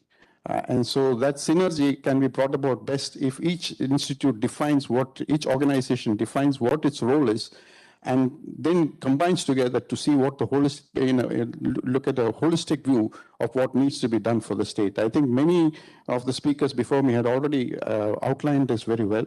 I hope that these issues will be taken into account when we draw out the vision, because starting new institutes is important, but much more important the fact that we go back to the original mandate of KSCST and its institutions and see what is, just to give one example, climate change was mentioned as a very important issue. These are, this is a program where many institutes can come together. For example, CWRDM, NATPAC, KFRI, and many others. There are many aspects of climate change which is going to have severe impact on the economy and of the state. For example, agriculture is going to be affected. How does the KSCST and its organization interact with the agriculture university, for example? So we have to look for synergy between organizations, and I feel this is my major suggestion that I have looking forward. Thank you. Thank you, Dr. Suresh Das.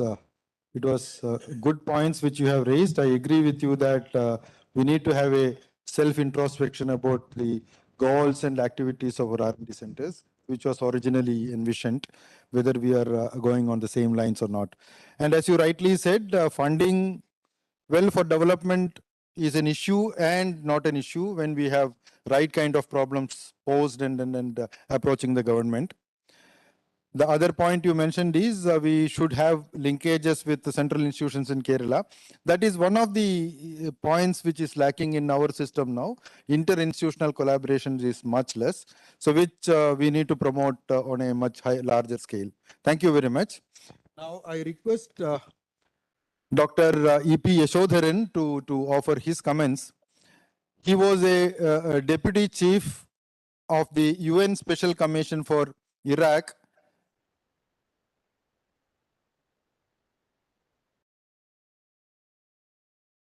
For verification, the Executive Vice President of the KSCST from 2007 to 10, currently serving as Emeritus Professor, School of Environmental Studies, Cochin University of Science and Technology. Over to you, sir. Thank you, Dr. Sudhir. And let me also thank you as well as your team for inviting me to this meeting, to make me a part of this event, and of course to be a member of this distinguished panel. I think I'll right away come to the topic of discussion rather than, and let me mention that I may be differing from many of my fellow panelists earlier, maybe because I happen to have some strong views on some subjects which is not liked by many. Okay, I think the first priority for the science and technology, before that let me say that I am very much in line with the comments expressed by Dr. M.S. Vaidyanathan, Professor R.V.G. Menon and Dr. Damodaran on what the KSCST and its institution should be doing. Because KSCST as well as the institutions under the KSCST were established specifically for Kerala.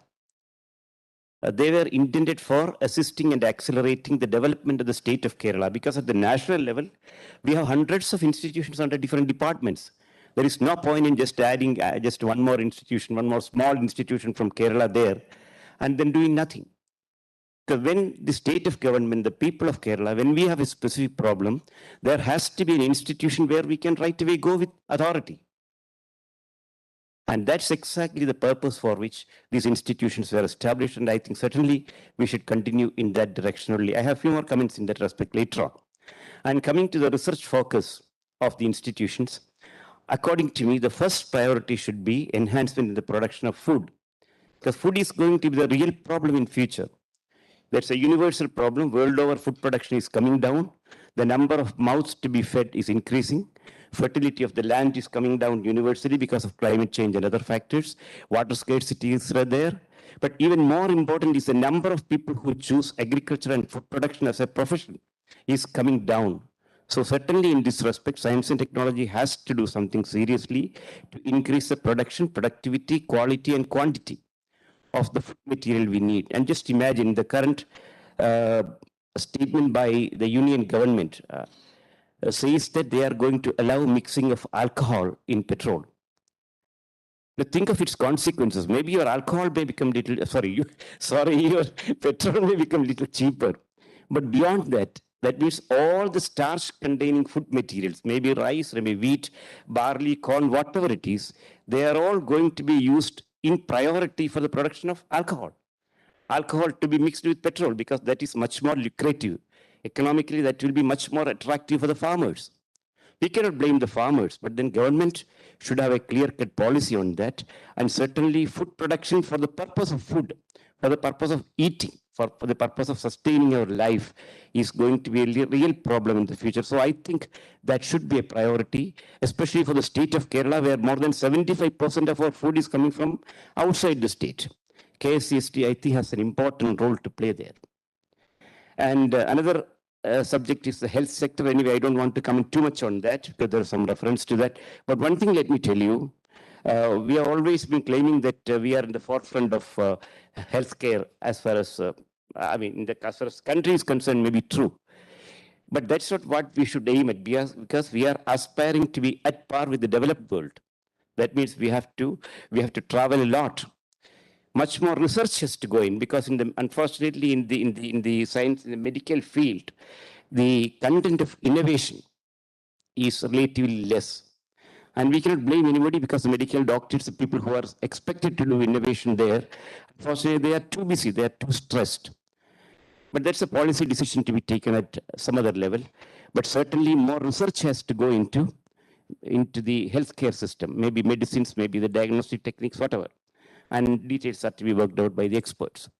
And another suggestion I have to make in that context is to put more science, more innovation, more research into a traditional system of medicine, maybe Ayurveda, homeopathy, Unani, Siddha, and all those things. One of the major complaints we have, or our people have, is that there is no science behind this traditional system of medicine.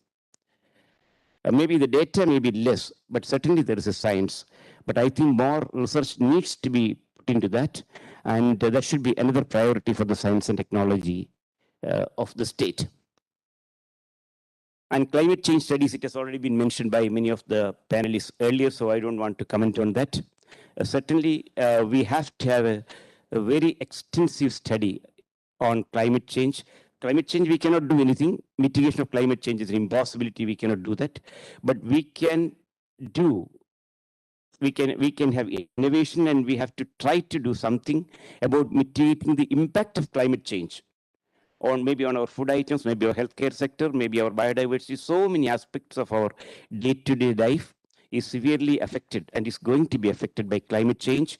So there was a suggestion that research in this area related to climate change is going on in many institutions, but that kind of piecemeal research is not the one required. We have to have an integrated research program in an institution which is exclusively which is established for the purpose. And I understand from the introductory words by Dr. Sabu that there is already an institute for climate change. I don't know, but if it is not there, it's an immediate priority to establish an institute for climate change studies, because that's a long-term requirement of the state. And coming to the energy sector, that's another area of priority which I want to mention. Professor RVG has already commented on that very extensively. So just one point I want to add, that is the production of green hydrogen from water. To the best of my information, the technology is already available. I don't know how far it's economical.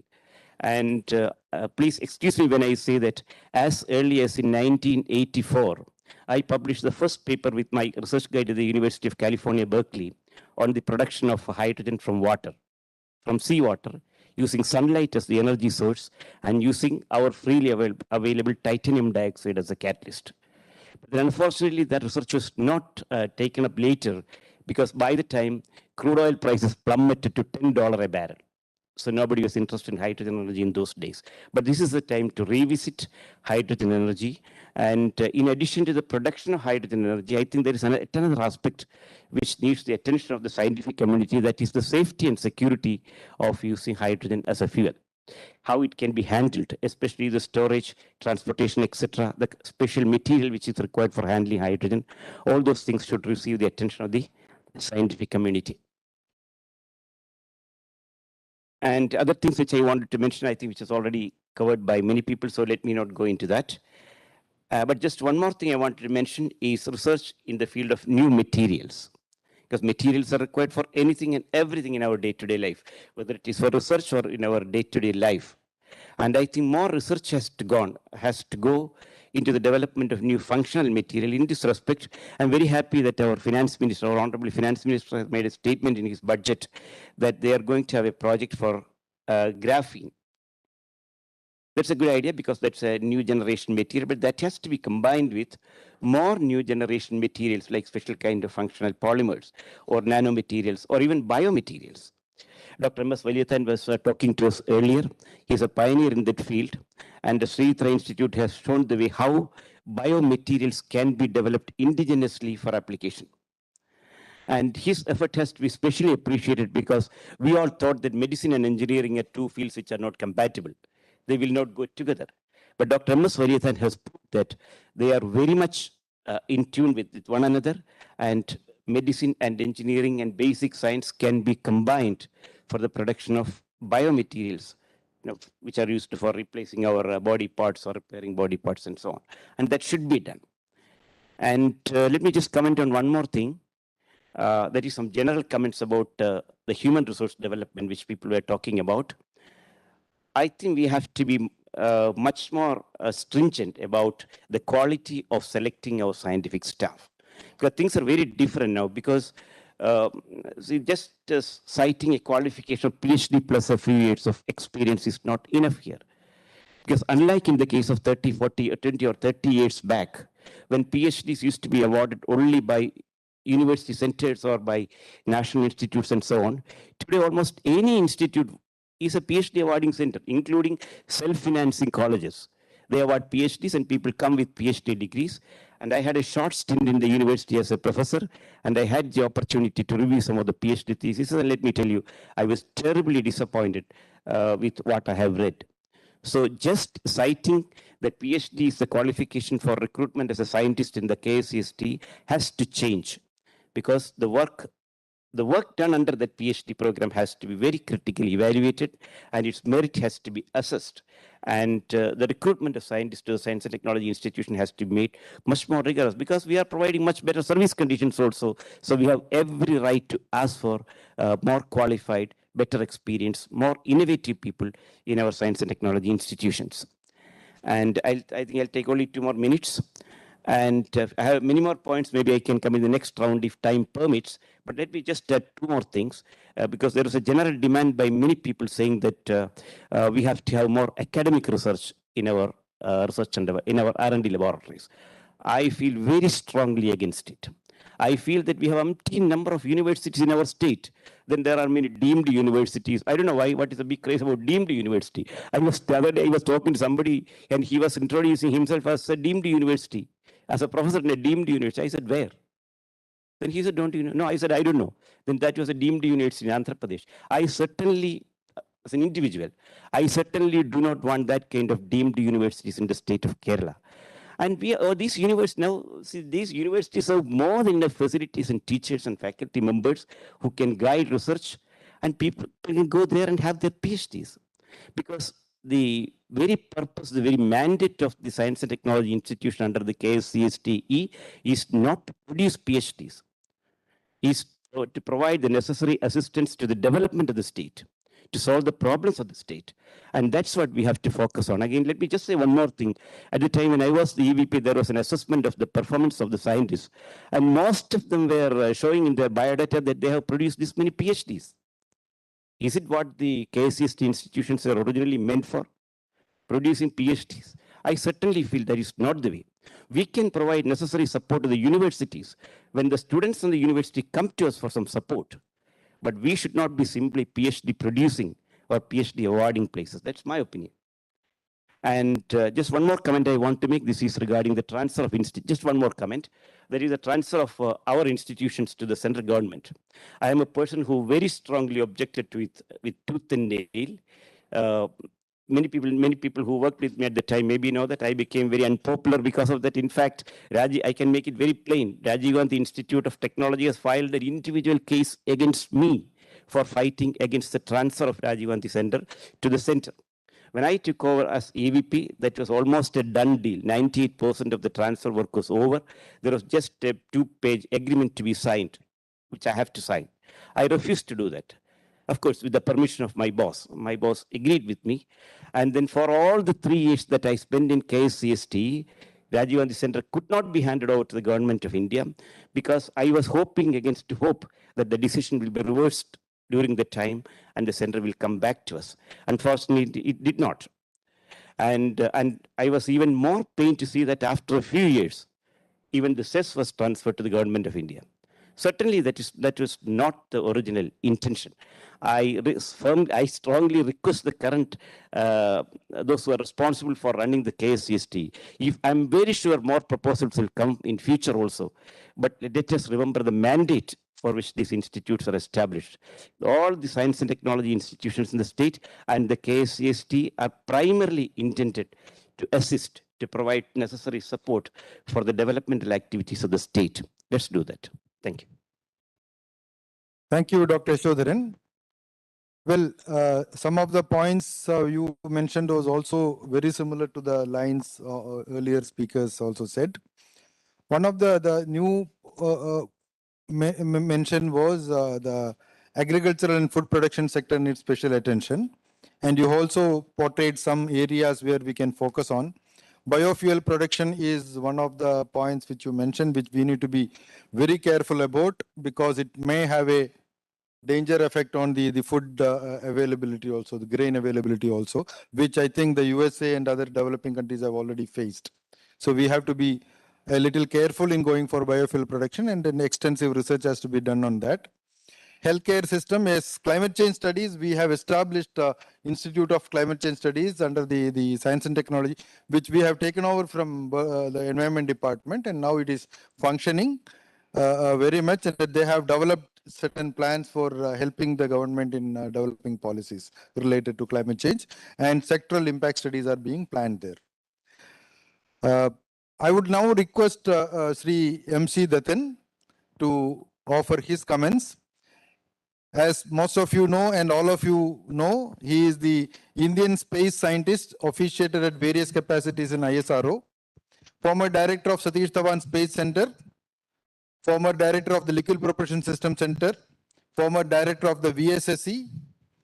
He is a recipient of Padma Shri in 2014, Performance Excellence Award in 2009 from ISRO, and the Outstanding Chemical Engineer Award 2009 from the Institution of Engineers in India.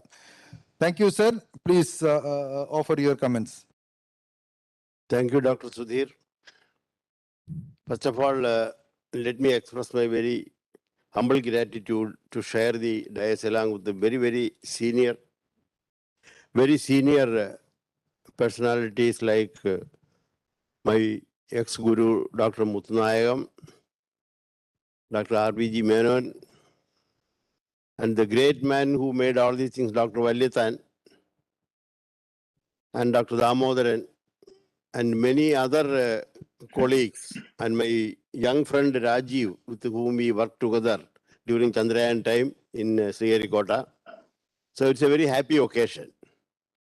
Recently, when I was interacting with the school children, of the high school children, they asked a question to me that which branch of science you give maximum importance and what should be the top science. They expected an answer from me being an engineering man with rocket science and everything, physics like that. I just told them the most important branch of science is life science. Nothing above that. Because what for we are living in this living planet, many times we forget, the only planet having life is Earth. Now that is going to be in danger. Indications have already come. So any scientific work, what we are going to do, what for the last 75 years, continuously what we are doing, the scientific advancement were increasing the comfort level of life, especially the luxuries. Now we should at least think to sustain the life in the planet, what are precautions we should take care of it. In that field, as I share the view of many other members, the agricultural science, the health science, and of course, as Menosar has told about the energy, because it automatically comes energy for the ecosystem maintenance. And I add one more thing is the mathematics, because mathematics is the language of science. I recollect Dr. Vallithan's latest book, Mayura Chikha. He has very clearly mentioned the situation under which he insisted for making a school of mathematics under our stake. But very unfortunately, due to lack of a leadership, to finding out a person for leading that institute, quite a number of years we could not do much. But now it is coming up. When the importance of the mathematics, especially with the Kerala background, when it has been brought to the notice of Chief Minister, last month he has called a special meeting with all the experts to make the School of Mathematics as a center of excellence in the field of mathematics for the total Kerala. I just want to share this with you. As Dr. Vallithan has very rightly pointed out, our strength, comparing to many other science and technology groups, our strength is our institutions. We have 8 institutions.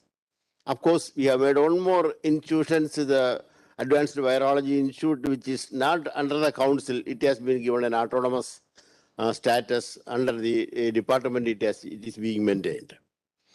As Dr. Sudhir has very rightly pointed out, we have crunch for money. Many times, the activities of the institutions and Senti department, there are crunch for money. But when money is needed for the real thing, money comes. It depends upon how you are able to convince the government about the requirements. The Virology Institute, there was no dearth for money. And now it has functioned, it is going on well without any problem. And the institutions are working perfectly well, especially for the last 5-6 years, I can tell you, with very good leadership. Out of all the 8 institutions, 6 institutions are having the professional, and 2 more institutions we are searching for a leadership yet to get it, especially in the field of plant science.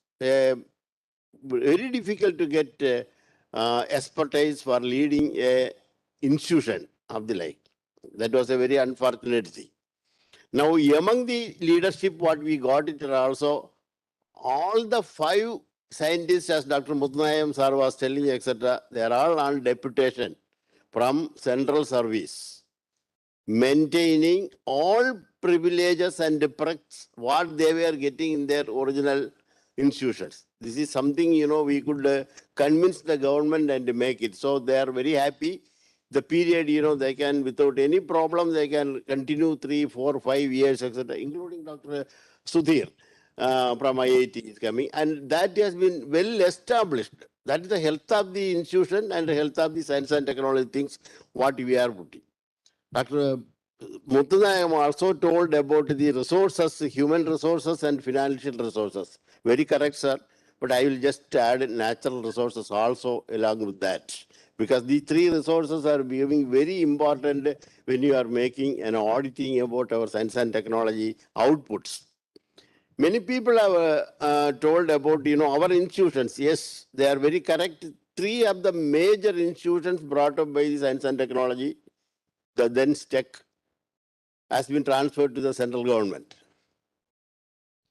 I mean, Sritra Institutes, Rajiv Gandhi Biotechnology Center, CES, maybe 1 or 2 also, it has been gone.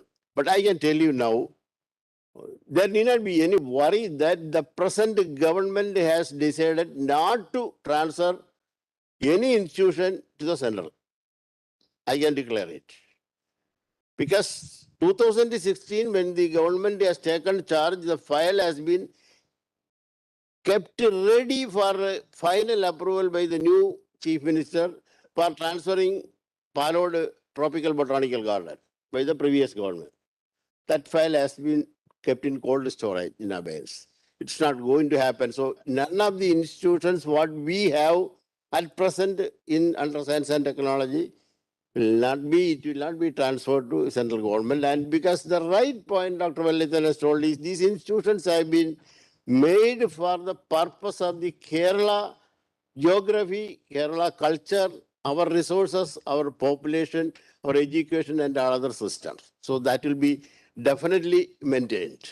And I also agree with the views of many of the people. They have told many points very clearly. With this, I will conclude now and will react after the discussion happens. Thank you, sir.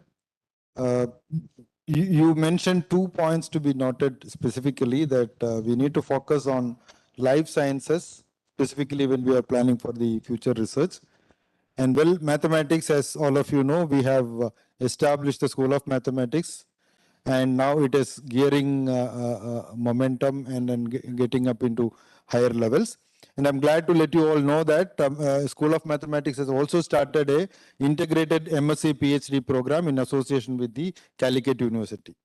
So as most of you said, even if you don't give a deemed university status, academic status is being maintained at most of our institutes. Now I request Dr. M. Rajivan to come up with his views. He is presently working as the MOES Distinguished Scientist at National Center for Earth Science Studies, Trivandrum. He has more than 35 years of research experience in atmospheric sciences and meteorology, the Tata Institute of Fundamental Research, Mumbai, India Meteorological Department, Indian Institute of Tropical Meteorology, Indian Space Research Organization, and Ministry of Earth Sciences. He is superannuated from government on 31st July 21, serving as a secretary to the Government of India at the Department of Ministry of Earth Sciences for about 5.5 years. Dr. Rajivan made significant research contributions on monsoon variability, monsoonal seasonal forecasting, climate change and extreme climate events, and prediction of convective weather systems. He has published more than 140 research papers and several accolades to his credit. Sir, I welcome you to offer your comments. Thank you. Thank you, Professor Sudhir, for first of all inviting me for this important meeting. I think among the panelists, I am the only person who was not very well associated with the KSST, but I am happy to interact with you and also get involved in day-to-day activities. So thank you and wish you all the best. Congratulations and wish you all the best for the new team which will be taking up with the KST for the next few years. And so first of all, I brought up some few ideas which I thought I will discuss. Before that, there was some discussion, some suggestions given by Professor Sabu, which I thought I will just comment on that before I go to my points. First of all, talking about CSIR mode, kind of a university setup. And Professor Dr. Suresh Das was very diplomatic. He did not really comment. CSIR was, I'm not sure whether CSIR, that affair was really a successful one. And they had their own problems, and especially in funding, etc. So as Dr. Damodaran also was saying that in KSST agenda should not be on, for example, producing graduates. And KSST has an important agenda of tackling, handling economic and social problems using science technology. They should attend more on kind of issues which are related to the state. So education comes much later. And also you need a lot of huge funding. And I think that should not be a priority at present. Probably after a few years you can think about it. And funding is really a problem everywhere. And you know, the whole central government research and R&D funding is only 0.7% of Indian GDP. So India spends only 0.7, which is very less when compared to China, which they spend about 1.2 or close to 2. Israel spends almost 4. South Korea spends 4% of GDP. So we have been demanding more and more money for all central government ministries as well as science technology institutions. But last few years, of course, because of COVID, there's a slowdown in economy. So probably things will improve. And but funding is a serious problem. But as many people have suggested that if you really have a good agenda, if you have a really good project, funding will not be a serious issue. It will definitely come. You can interact with the state government, central governments. There are so many international organizations. For example, if you want to take it up a project on environment, there is an organization called Green Fund, which they will definitely be happy to fund you, provided the project proposal is too good. So there are avenues for getting funds. I think we should pursue with that. And also there was a suggestion that whether all these central facilities can be centralized, so that it's a really good initiative. I just today only I got that message from Twitter that DST has launched a program. It has been, DST has been doing this kind of initiative for last, at least for discussing for last couple of years. Now they come out with a law, the rule or office order. It's called Scientific Research Infrastructure Sharing, Maintenance and Network, SRIMAN. They are very good in making abbreviations. And so under this program, all central facilities will be merged together. Anybody, for example, Trivandrum, all central government institutions, laboratories, whatever facility they have, universities in Trivandrum or other state government universities can go and use it without paying a huge fund. Probably they may take a token money. But otherwise, what happens, each national laboratory, they go on accumulating so many instruments which they are underutilized. So this is a new initiative which DST has brought out. I think this will be, for example, like KSST also can do this kind of thing. And also they can link up with the DST for not only using your own resources, but also using resources from, for example, central government. There are so many central government research institutions in this state. For example, Trivandrum, we have plenty. So you should make use of that facilities, which will be definitely will be given to your scientists. That's number two. I have 2-3 agenda points which I thought I will give. One is regarding environment. As all of us know that environmental, so I have 3 clear recommendations. One is you should have a kind of a mission mode program on environment and sustainability. If we are talking about 2050, environment will be a serious issue. Even now it's a serious issue in Kerala, and sustainability. And if you are talking about climate change, adaptation issues and all, net zero, etc., so we don't have people who are really good in sustainable research, for example, science of sustainability, technology development or sustainability. And environmental issues can really aggravate into future. For example, air pollution at present, we are lucky that we don't have a serious issue. But cities are growing. I understand Kollam and Malappuram are the 2 fastest developing cities in the whole world. And after a few years, the whole Kerala will be urban area. And you will have, a population will be increasing, you will have social problems, you have transport problem, you have communication problem. All these problems, then environment will be really affected in terms of air pollution, I'm very sure air pollution will be a serious problem by 2050 in Kerala. I may not be available at that time to confirm it, but I'm sure, I bet that by 2050, air pollution will be a serious problem in Kerala. And also could be water pollution.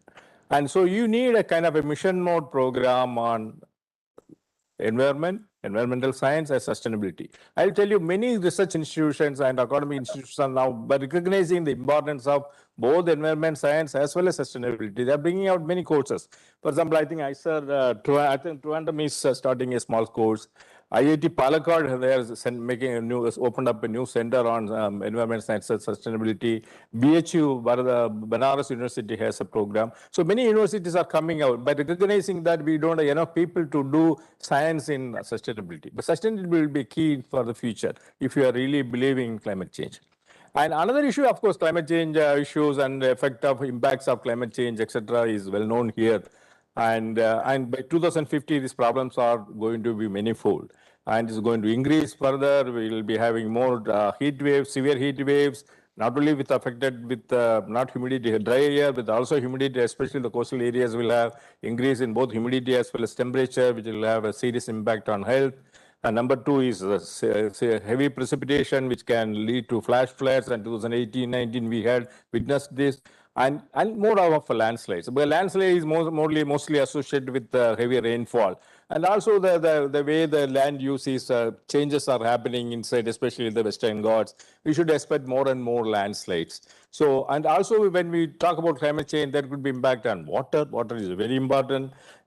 India, Kerala is very lucky that we have a lot of plenty of rain. But still, many places we don't have drinking water. Okay, so simply getting more rain doesn't mean that we have, for example, Cherrapunji people after monsoon season is over, they have serious problem drinking water. So drinking water availability, so water stress or water availability in future will be a serious problem. And of course, many people talked about the alternate energy. For example, Professor Menon talked about, Muthunaim talked about alternate energy sources. So another mission could be on climate change, water and energy. Could be.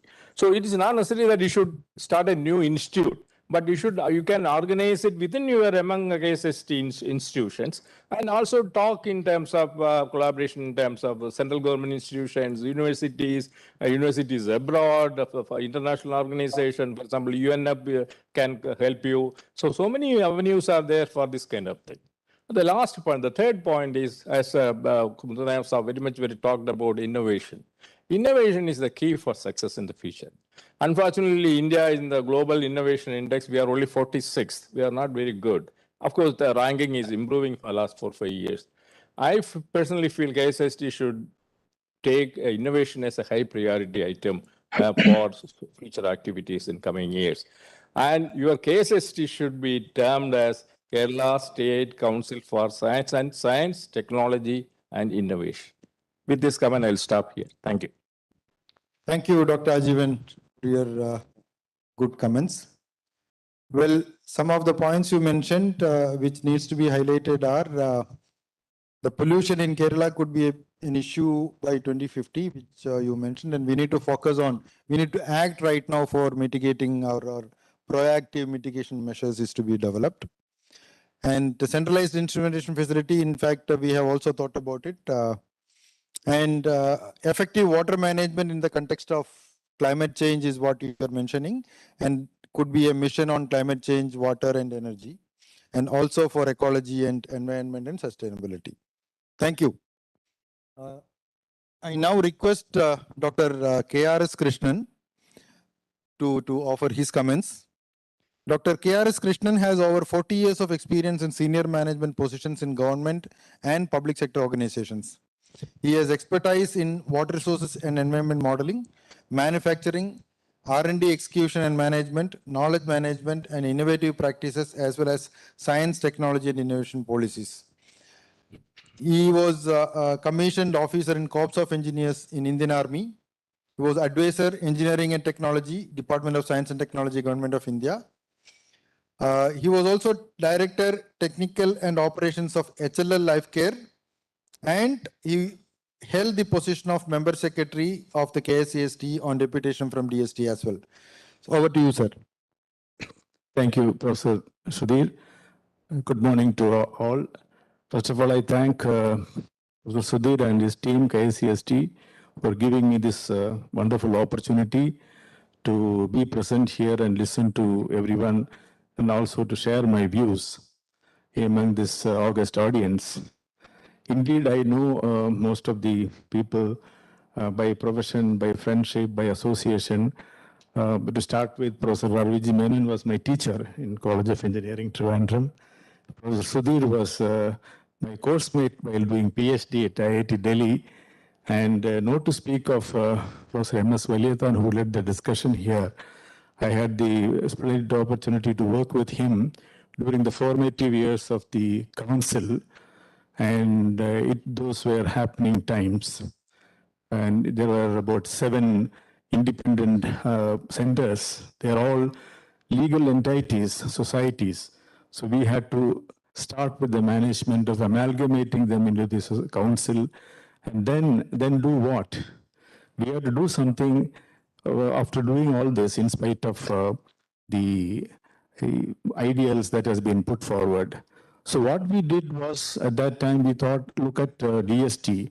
They are doing similar activities. They have got autonomous institutions under them. They have got several programs being spawned out for the universities, institutes, and all that. How much of that is reaching the Kerala society, our academic community or research organizations? And when I was in DST, we had this discussion, and we observed that 80% of the DST funds go to 12 institutions in the country, and 20% goes to the rest of India. That was the status at that time. And I need not mention who would be those 12 institutions. Of course, the IISc Bangalore, the IITs then, and IIT and maybe one or two other institutions like that. And some institution which get even NITs were not in that list. And if one institution outside this bracket gets it, it is out of pittance or sympathy. Oh, that person he has applied for 3 times. Let us give him some funds. So that's not the way to do it. There has to be a better way of doing it. And that's what we did at that time. We expanded the scope of funding from the centers to the universities. We got down to the other institutions, colleges which are not under the council. And we found that there was a huge response coming from the colleges and all that. And we had schemes for research projects. We had schemes for setting up infrastructure and young scientists and so on and so forth. In a way, it was a mirror of the DST activities, but at the state level, dispersal of funds in a very democratic manner. That's what happened at that time. And we institutionalized those things by having separate independent committees handpicked by Dr. Varyathan himself as the chairman of each committee and all that, so that their recommendations, inputs, and advice, it holds good. Nobody can overlook them or oversee them, because then we will not get such committees of national eminence. That's how we started all this program. And of course, this legacy was followed by Dr. Muthanayagam, with whom also I was able to work with for some time. And even today, I am glad to, I was speaking to some of my erstwhile colleagues in council, very glad to note that those programs and schemes are still continuing, maybe with much more vigor. Very happy to note that. So this is the advantage or the usefulness of institutionalizing whatever you do. And this must continue whether you start a new organization, new research center, or within the council itself. That is one of the first things that I wanted to say, so that there is a long sustainability for what you do. And my predecessors also very clearly mentioned about sustainability and the importance of environmental programs. And whatever happens in Kerala, Kerala is a very small portion of the whole world. It has to have some relation, some purpose related to the global as well as the national scenario. It has to be part of that. And we know, now we can see that the economic agenda of the world is being, captured by the sustainability agenda, the environmental agenda. And as a result, we know that there are many disruptors which are coming and which will keep on coming, and we should keep a view on that. We all talk about the industry 4.0 wherever we go. I think we should start talking about world 5.0. That is going to overtake all the mandates that we think are presently being done, and is going to be dictated by certainly sustainability aspects, to start with natural resources, to start with climate change and carbon footprint, and also clean energies. Because people talk about autonomous vehicles, battery-driven vehicles and all that. It has no meaning unless the energy derived for these vehicles are sustainably brought in. By burning fossil fuels elsewhere and charging your vehicle, you cannot say that you have made a clean world. Things have to be thought in a different perspective altogether. Now, I also happen to look at one of the recent, I think somebody mentioned also, Professor Yashodharan, I think, about the Lancet review recently published on the air pollution. India, about 23 lakh people died 2019. So that is a huge, huge thing, largest number of deaths owing to pollution alone. And rightly mentioned by Dr. Rajendran also, we have to look at this. Today, Kerala appears to be clean, but very soon situations can change. We should look at how we can maintain this aspect also through studies and applications. And secondly, we should look at what is being projected in the future. I also happened to read one of the McKinsey report issued last year, 2020, where they have given some roadmap for India for different aspects of growth. And they're looking at everything has to be slightly modified or changed. To start with manufacturing, we must have manufacturing processes which are more optimized in terms of energy and other inputs. Similarly, agriculture. We have to have very highly optimized agriculture, but today it is at all like that. So we must look at how much water we use, how much fertilizer we use, how much pesticide we use. We all have to do that in such a way that the value of this increase. And obviously we know that IT-enabled services are going to really boom, and we cannot ignore that. We must give sufficient emphasis to our budding engineers and scientists to come out with bright ideas, and it should not be simply coding alone. They have to be good at producing good software, development of softwares, development of iBoards, and developmental products also required in the IT field, in addition to the services. Services will definitely boom. So that's another area where we can look at. And very rightly said, healthcare products, especially medical equipments. This is going to be a sunrise industry for India. The growth is projected at something like 35% as against 7 to 8% of the overall GDP. So we should have some investments made in Kerala for that. The investment includes not money alone. We have to train our students and faculty members to come up with ideas in this direction. And to do that, we must catch them young. I remember there was one program called Shastra Poshani. We started, I think it's still continuing. It is like catch them young, because many of our state schools especially didn't have good laboratories to work with. There used to be a joke that a teacher will come and pick up a chalk piece and say, assume this is a test tube. So that should not be the case. They should be able to work with their own hands and see that they get a free experiential learning is what is required to come up with a research background from the childhood itself, from the young days, school days itself. And we insisted, if I remember, that one day we went to inspect one of the schools. Dr. Prakash was implementing that program at that time. I met him today morning. And everything was unused. Everything was kept spick and span, burettes, test tubes, all chemicals, everything sealed, even not broken. They said, look, sir, we have kept everything nice and clean. I said, we didn't want that. We want you to break your test tubes while doing experiments. The chemicals should be consumed.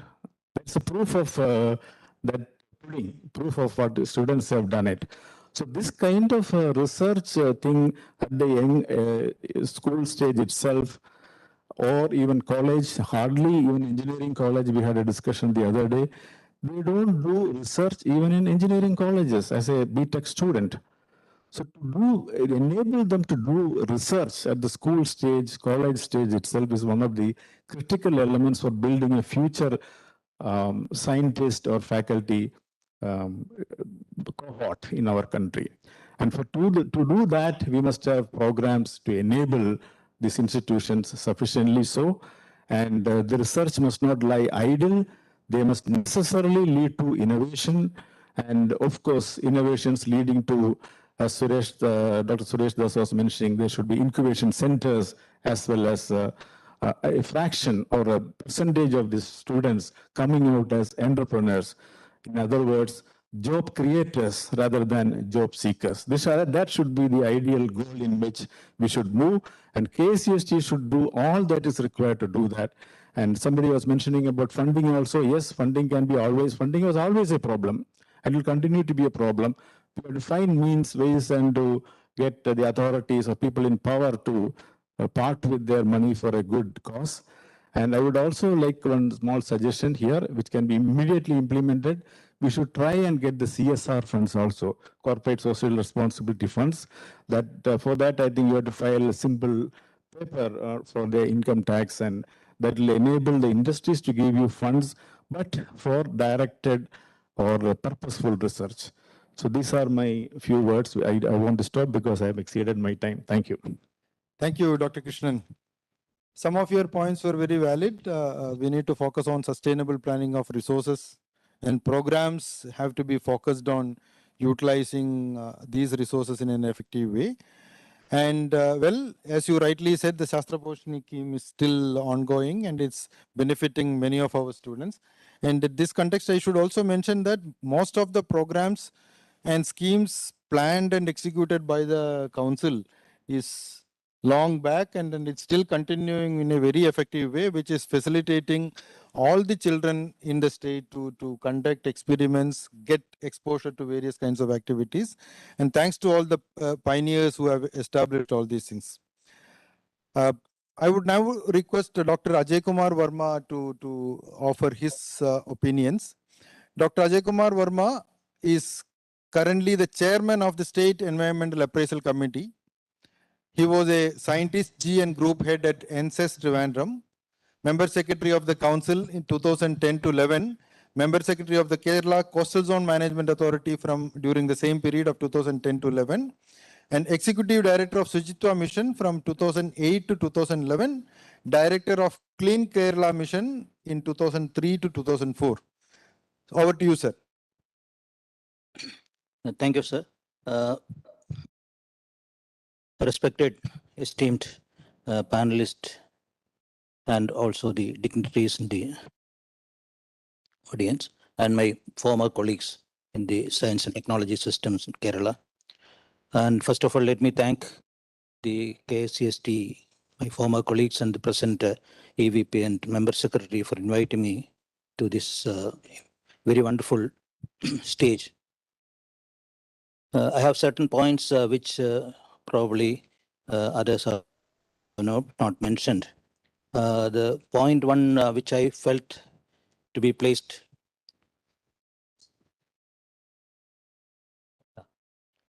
one of the point which I would like to place before the before this meeting is the sort of support that needs to be given to the sustainable development goals. Sustainable development goals, there are 17 goals to be achieved by 2030, is touching upon the basic requirements that affect the livelihood of the people, and it really requires the support of science, technology, and innovation, which is lacking at present. So naturally, the science and technology system in Kerala, at least, should take a lead in providing and supporting us to how better we will be able to achieve the sustainable development goals. And Kerala, for that matter, is much ahead of other states, but still we lack the innovation support in this. The second aspect I thought of placing is regarding the cross-cutting strategic technologies. There are centers of excellence being coming up in the universities, but then there is a requirement of coordinating these activities and placing these technologies or projecting these technologies before the development departments, especially on the artificial intelligence, the robotic technologies, the nanotechnology, the sort of biotech requirements, bioinformatics, and such other technologies need to be coordinated to be placed before the departments for implementation. And so far we have not thought about such coordination. And third one I thought of putting before this session is already mentioned by Dr. Rajivan sir. This is regarding the climate change impact, especially being a state sharing a very long stretch of coastal area. We are in real uncertainty. Along with that, in the midland and the highland terrain, there's a lot of land disasters in terms of droughts, desertification threat, then destruction due to flood, landslides, soil piping, wildfires. All these things are now looking upon us. The water scarcity is really increasing. The crop yield is increasing. The eutrophication is looking at us. Then also the virus and bacterial load is increasing. So all sort of environmental implications are now looking at us. So naturally, there has to be a very serious program to be incorporated in the science, technology, and innovation aspect. Thirdly, we all know that the world as such is looking at economic growth uh, uh, as the solution to pollution, because we feel that as the economic growth goes up, naturally there will be money enough to support technologies and enforce technology so that the pollution load could come down. But then it is not the case as it is proven in the case of resource depletion as well as in the climate change conditions. So naturally, this makes the tragedy of commons imminent on us. So what we can do about it, the polluter pays responsibility will have to be implemented, which requires science and technology innovation inputs, which we will have to put in our priority agenda.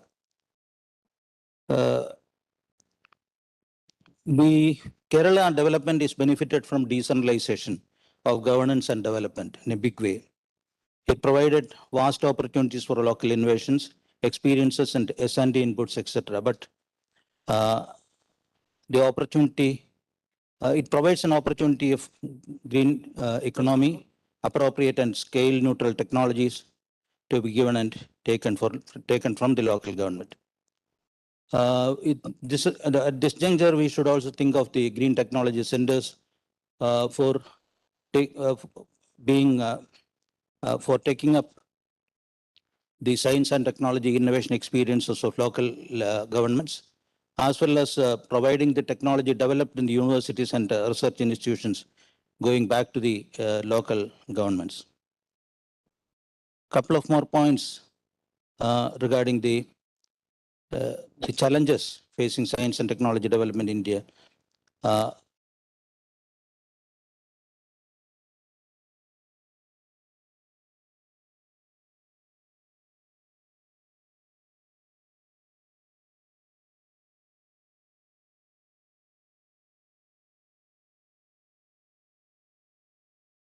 So state's transformation as a sustainable society will largely depend on how this technology development is addressed. It's a very important aspect that we need to brainstorm on. And finally, how to overcome the barrier of technology adaptation and how to build partnership between universities and technology users. KSCST in 2010 took a step forward to build a framework for center-state technology partnership for the first time for any state in the country. Of course, it could not be taken forward. There was a lot of financial support offered by the DST then, but somehow it did not take up. But then we need to relocate it because there is the partnership of science and technology within innovations with the department as well as with the local governments is very important. And there has to be a framework for utilizing that. So with this, and one more point which I would like to mention is regarding the establishing center of excellences in the research institutions. Some of the technologies which will require to be, some of the problems which require to be addressed as part of addressing climate change and the regional environmental degradations, etc., especially with respect to the environmental carrying capacity, we need to strengthen the institutions to support the local governments who are capable of addressing such issues. So how to improve the supporting capacities of the resources by adopting appropriate technology and also improving the health of ecosystem or assimilative capacity of ecosystem by adopting appropriate technology or pollution control measures. This need to be supported to the local governments. And if the local governments are able to adopt it and then practically use it, naturally, it will address the environmental pollution in a big way and also will be able to address climate change adaptations to a large extent. So these are my first level comments. Thank you. Thank you, sir. You were basically focusing on, we should focus on sustainable development and sustainable society. The development should be focused on sustainable society. And cutting edge research in terms of various technologies have to be focused in planning for the future. Thank you, sir. We'll come back to you with additional points. Now I request Dr. K.K. Ramachandran who is officiated as a scientist and former group head of coastal processes in NSES.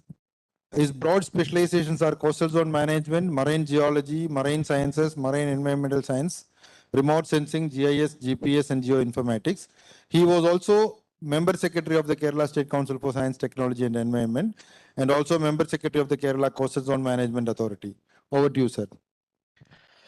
Thank you for inviting me to speak on this occasion, be a panelist.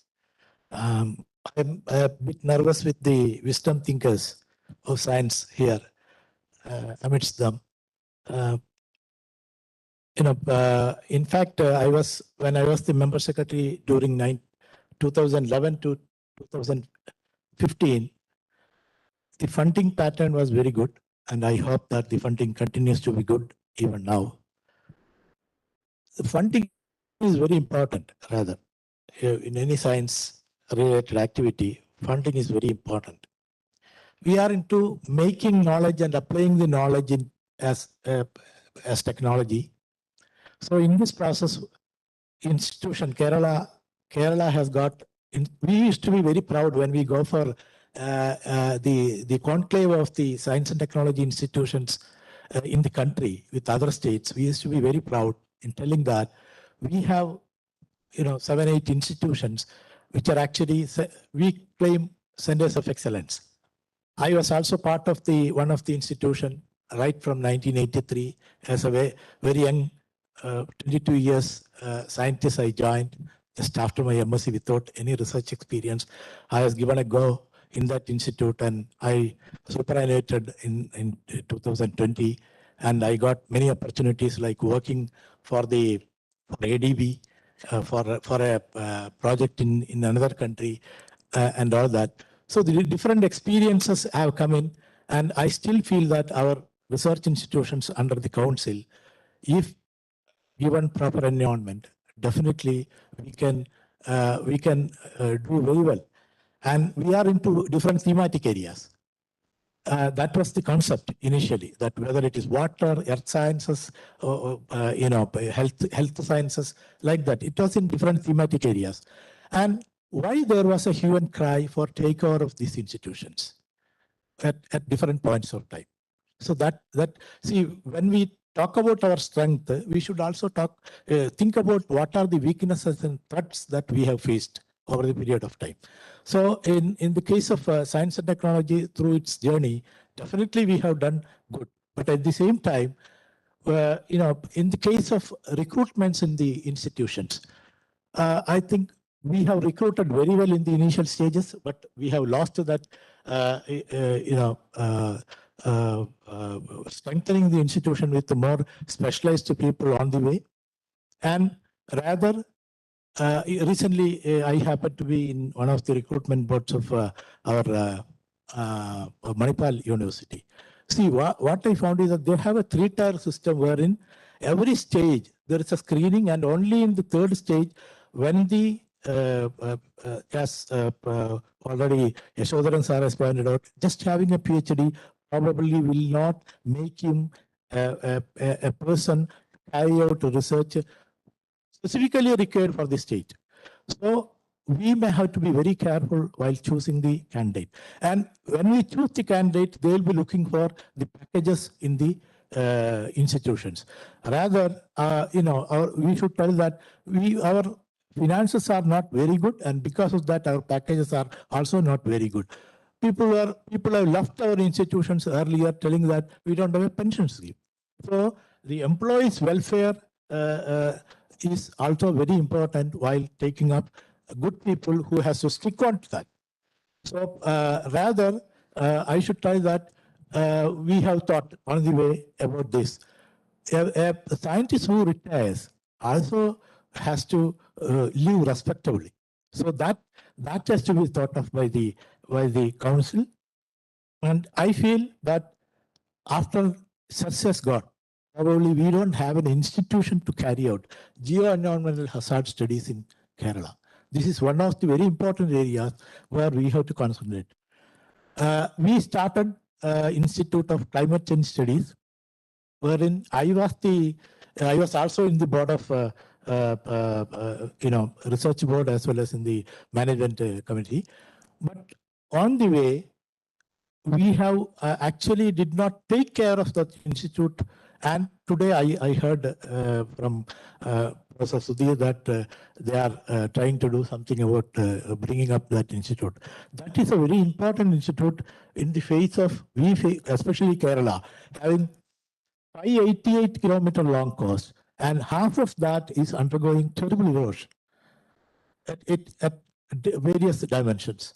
And only, we have 380-kilometer long seawalls, and whether they are scientifically done or not, the inputs given from the institutes towards these aspects have not been taken care. The research institute going into the planning process and implementing it that there should be a mechanism at the government level, which is unfortunately not existing. Nobody suggested a concept like seawall for all the solutions along the coast. So, our inputs, research input should make the planners to think and rather implement certain things, from time to time. And climate action plan. See, we are at the verge of having serious problem from the climate change. We have a climate action plan. I think that should be very seriously pursued by the council by giving proper scientific inputs to that. And, we should create excitement in our younger generation. I think that excitement can come only if they find that this is actually a rewarding occasion. Research is actually a rewarding vocation. So that should be created among the people. So these are some. Then there is a bipolar thinking. Shadharan sir was telling that we should not do basic research and we should do applied research. We cannot have that such a bipolar thinking. A reductionistic attitude in science is that we should also know the fundamentals when we carry out anything to be applied in the nature, whether it is for coastal erosion or whatever it. So we should learn the fundamentals as such. So these are some of the points which I want to make. Thank you. Thank you, Dr. Amchandran. Good points. Specifically, the point you mentioned about developing welfares for the employees is very important for the sustainability of the system, and that will be considered, of course. And I think the earlier panelists also have mentioned about the recruitment process to be strengthened and effectively made, and then that can also be considered. So while most of us were talking about the scientific vision in 2050, you have mentioned the administrative things as well. Thank you very much for that. I guess all the panelists have now expressed their opinion. Now we will open it up to the audience to express their. So maybe some of you can volunteer. I don't want to pick up anybody. Yeah, Dr. Verma, please. You may take not more than 3 to 4 minutes, please. Okay. Yeah. I have a few points, mainly because as a lot of discussions were on the deemed university, I made the first deemed university proposal to Professor M.S. Vallithan way back in 2003. He did not open it up. He just left it saying that the mandate of this institute is to make a center of excellence in tropical forestry. So I have a feeling that in spite of that, as Professor Sudhir already mentioned, we have academic programs going on in all the institutes like PhD programs and MSc programs. So that is going on one side. So let us not look into more of academic things in our institutes. Secondly, there are several technologies available with the council. I was in the member of the committee on environment. And then these are all kept in the almaras without knowing anything. And as Professor R.V.G. Menon rightly said, no line departments will ever take care of the findings of these institutes, especially for KFRA. Forest Department will not take up any of the technologies developed by KFRA. So what I would suggest is that the council should go for an entrepreneurs meet. Try to find out some good entrepreneurs who can we can sell our technology and then get money for that. Knowledge is not that free. we have spent a lot of money in council for various research projects, and this has to come back. And also, many people were talking about the other funds from private companies and things like that. Instead of that, why not get in touch with the government departments like forest, fisheries, tourism, revenue? All these people are making a lot of money in the environment sector. And then, for example, the sand mining, a big lot of money is coming. And then part of that money should come to council for, especially on environmental issues. There was mention about many, at least three, panelists were mentioning about various programs on environment. I would like to stress more on that. And lastly, I would like to make a mention that in recent times, we have made a Kerala Biodiversity Strategies and Action Plan for the government of Kerala. So this is probably in a few months' time, Honorable Chief Minister will release it. That contains a lot of inputs, including the SDS, which Dr. Verma was mentioning. So there need to be a coordination among the various departments, which is lacking in our present condition. We are all working mostly in isolation. So this is something which we should look into. And also the livelihood improvement of the local people. The line of urban and rural, it is very thin now. And we should try to look at the amenities of the rural people, which is very important, and also give stress on traditional knowledge systems. And many of the institutes under KSST is working on that. I'm very happy that, many of the institutes, I would like to make a mention about the baby of KSST, Malabar Botanical Gardens and Research Institute, which is coming up. And I'm very happy that in another 10 years, that is going to be the best institutes in the state. Thank you. Thank you, Dr. Verma. It was good points, and we will specifically make a note of it, especially on the technologies to be commercialized or popularized. Good afternoon. I am Dr. Pandurangan, former director, JNTBGRI, Palod.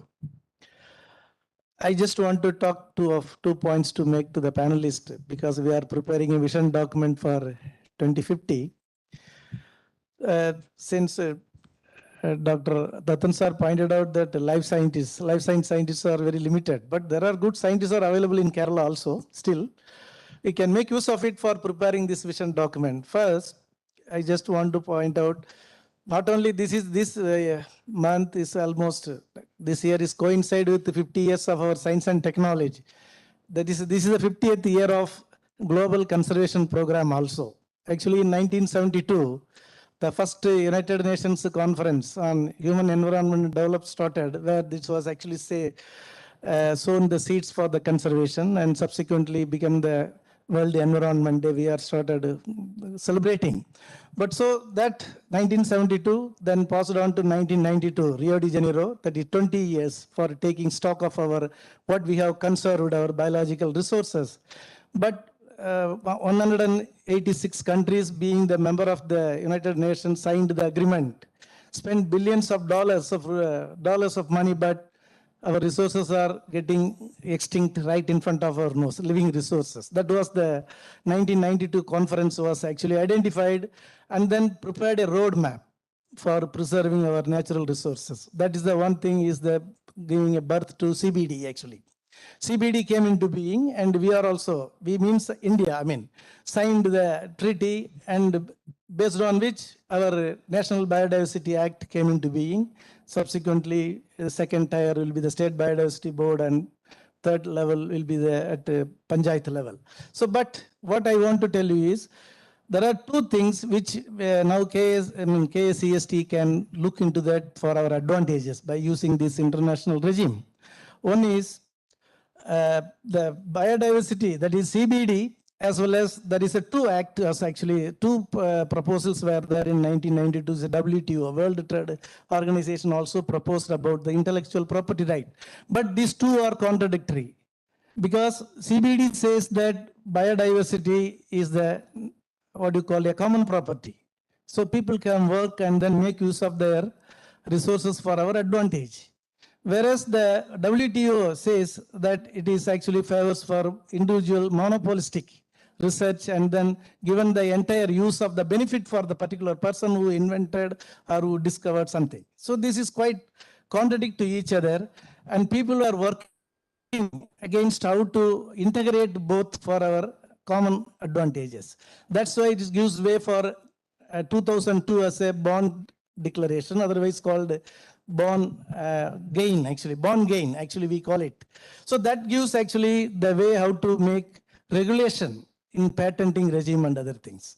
So KACST right now, we have a small unit about the patent and other regulation. That has to be now upgraded into an institute level for Kerala, specifically because Kerala is only 1.14% of the land area in India, but still it is having nearly 30% of the biodiversity.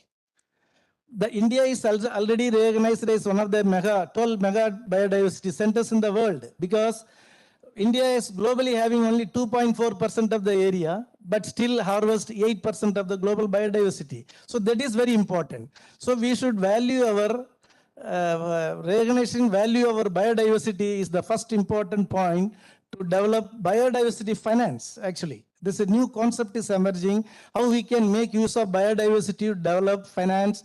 And even if you take a loan from other international financial monitoring agencies, we can repay by using our effectively our finance. So KCST now it's the right time to use to start a new institute exclusively for restoration, because this is this 10 years United Nations has declared ecosystem restoration.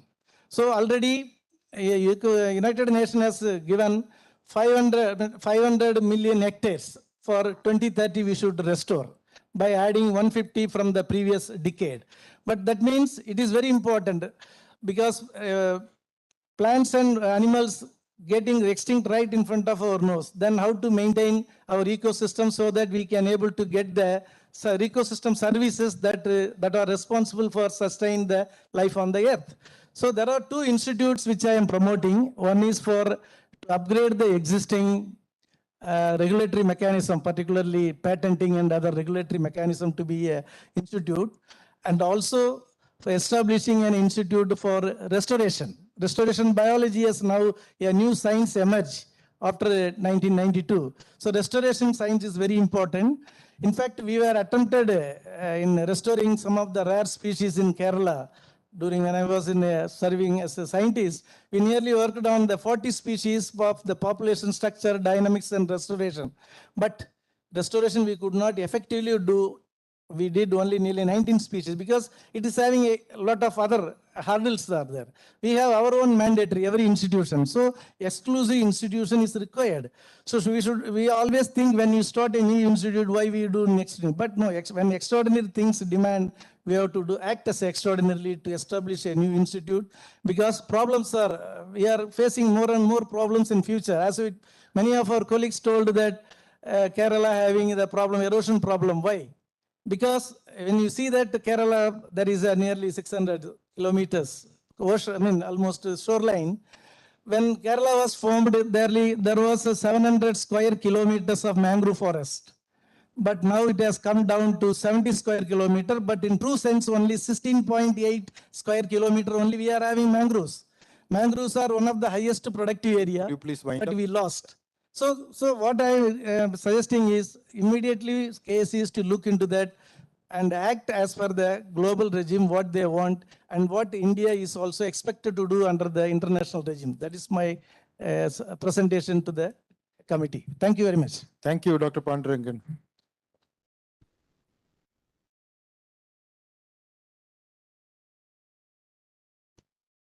Thank you for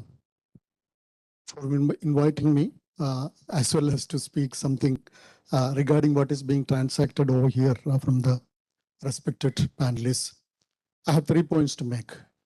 Maybe I don't know if time does not permit, I will continue this at 3 consecutive times, so to meet up with your, deadline. The first thing is about the research, PhD. It's very important that the workforce in any research institute is the students. You assign a work to them, they work for 4 years, and it's an hardcore research output that is coming to the benefit of the institute. So we should not stop that. Only problem comes in when we go in for making a production factory, PhD production factory. It should not happen that way. That means There should work on the mandate of the institute, whatever is the institute has, and then you need to have a regulatory mechanism. What could be a PhD program? A CSAR pattern is very good because you know that you could bring in quality into that.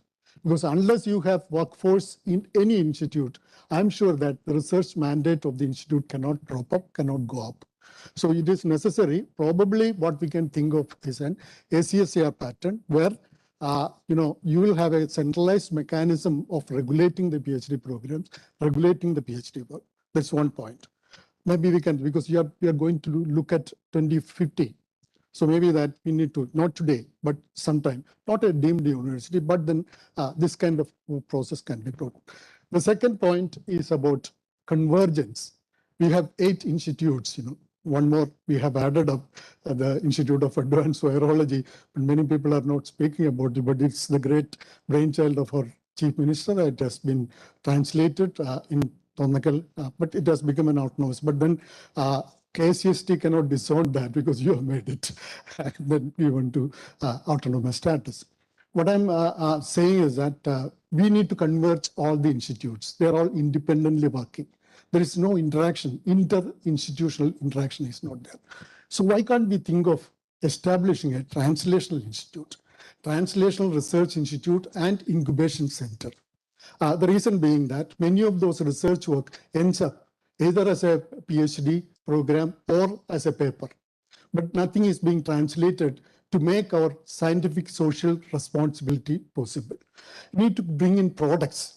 So products can come up from the basic research, as Professor Dr. Rajivan has said. Basic research is needed. From that, you can shape up and make products, which can be put into this translation center and then incubate, go in for startups. See, for example, Kerala University has 82 startups from students. It's all being translated from the basic research that they have done. So if you do that, the advantage is that we have Tonakal, we have the Institute of Advanced Virology. KSIDC has made a big building, 80,000 square feet building is ready. So why can't we make that in association with the Institute of Advanced Virology into a translational research institute and incubation center where all those basic ideas can be translated into product, whatever is coming. The advantage would be that all these institutions can be converged together because there is no common mandate for any of the institute. But once you come to translation, it's a product-oriented process. So all these institutions can come together and do it. The third is about a common instrumentation facility. It's my personal, mandate too, that I represent the Central Laboratory for Instrumentation and Facilitation in the University of Kerala. I headed that. It's a big complex of 80,000 square feet. We have about 30 high-end equipments being housed. We have regular trained technicians facilitating the need of all the people. As well that we are getting about around 80 crores worth of, just finishing, 80 crore worth of funds from KIFBI. We are getting a 24 crore worth of high resolution transmission electron microscope. Everything is done. Within about 2-3 months, we will have that being done. So what I'm saying is that rather than going, you said, Professor Sudhir said that you will have regional centers. You have STIC in Kusat, is doing very well. You support that. It's a brand new institution. Support this. Whatever investment, the government is investing in this. So it is open to all the people, not only in Kerala, but also outside Kerala, people are lavishly using it. So maybe that if KCST can make a rapport with the University of Kerala, this facility also can be open for the research institutes and enrich it, complement it with new programs, new instruments that can be brought in. These are the 3 major points I want. Thank you. Thank you.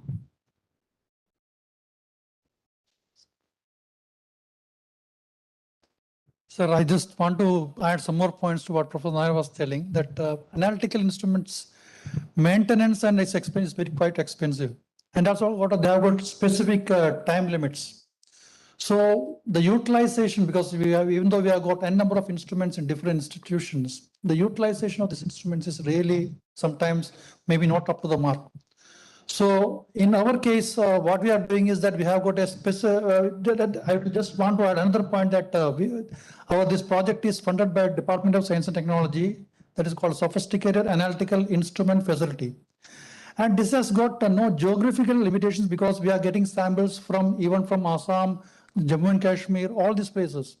So maintaining one facility will be more economical than having a multiple facility, because we can just send the samples by post, and also you need a skilled manpower for all these high-end instruments. So instead of duplicating different facilities, if we are concentrating on single facility, that will be more beneficial. Thank you. Thank you, Dr. Bhatt. Respected panelists, I am myself Suresh Babu from Earth Science Studies Institute. Actually, when country is celebrating 75 years of independence, Kerala is celebrating and commemorating 50 years of science and technology experience in this beautiful hall. And the situation has reached to the level that a seasoned scientist is in with the government system. Like Dattan sir is already in the government. So we have given a lot of importance, not only over the years, but till we have reached also. I just want to highlight 2 points. One is, can we have the mission mode activities with respect to the departments? We have several departments, irrigation, revenue, forest, and things like that. They are directly related to the society. So when we talk about the societal problems, can we have certain mission mode programs and assign to 1 or 2 institutes? Now what is happening is a very individual is creating own idea, own project, and that is trying to be conducted over the years. That can happen whenever there is a spark, new independent programs can come in. But at the same time, this institute should be allowed to function within certain mission programs so that we achieve in 5 years, 10 years, certain activities which are relevant to the society. The second point is, actually what is happening is over the years, whatever research data we have generated that are in either shelves or as PhD theses or as research publications and in computers of individual scientists. So can we have a data portal with the council wherein all the data generated over the years can be plugged in and be in the cloud? There can be a lock-in period. We have a mechanism for a data policy and keep it so that some of these data will be useful after 10 years. Whether it is air quality data or water quality data, which may not be relevant immediately for the next generation, but subsequently it will be useful. So whatever we have been generating over the years, so at least whatever possible right now and in the years to come, because the moment the scientist retires, it should not go into some corners which is not available to the research community. Thank you very much. Thank you. Responding to that, Government of Kerala has announced a program for the KSCST in this year budget, a program called DRIPS, which is Database Management for Research Information System. So it is being established, so it's only announced in this year. Okay, thank you, sir. With reference to Dr. Dattan, only one thing I have to add, and nowadays the zoology and botany, nobody needs, no students needs that one. Earlier it was a charm for that subjects. Recall the glory of zoology and botany only because these subjects that shows the microbes, the biological systems, zoological systems, then that will actually contribute the food production system, then environmental protection, shelter, then again this microcosmos that will add the protection of climate change, it will add mitigation of climate changes. Okay, thank you. Thank you. So 2 points. One is the function of KSST should be to link the science which is emerging from the R&D institutions to governance. The question is whether the governance structure of Kerala needs science to take decisions. for governance. Professor Abhijit Menon had identified one way to do it by having some funds allocated for research from the line departments. Another opportunity is our Kerala Science Congress, which happens every year. And Kerala Science Congress has to be open to be a situation where the line departments also participate over there. The heads of the line department should be there at the Science Congress to understand what are the new knowledge generated in each of the disciplines. That's the first thing. The second thing is regarding a point which Dr. Ramachandran pointed out. Now, we are speaking about R&D centers and the council. The maximum number of people who are working there is less than 300. And these people doesn't have any sort of social security measures. They don't have a statutory pension. We tried many times for that. It was lost between the cup and the lip. And we are really failed in that. In this August audience, where Dattan sir is also here, our request from all the people of the council is to have statutory pension. Our people who are retiring are miserably living. We need statutory pension. Thank you. Thank you, Dr. Sajeev.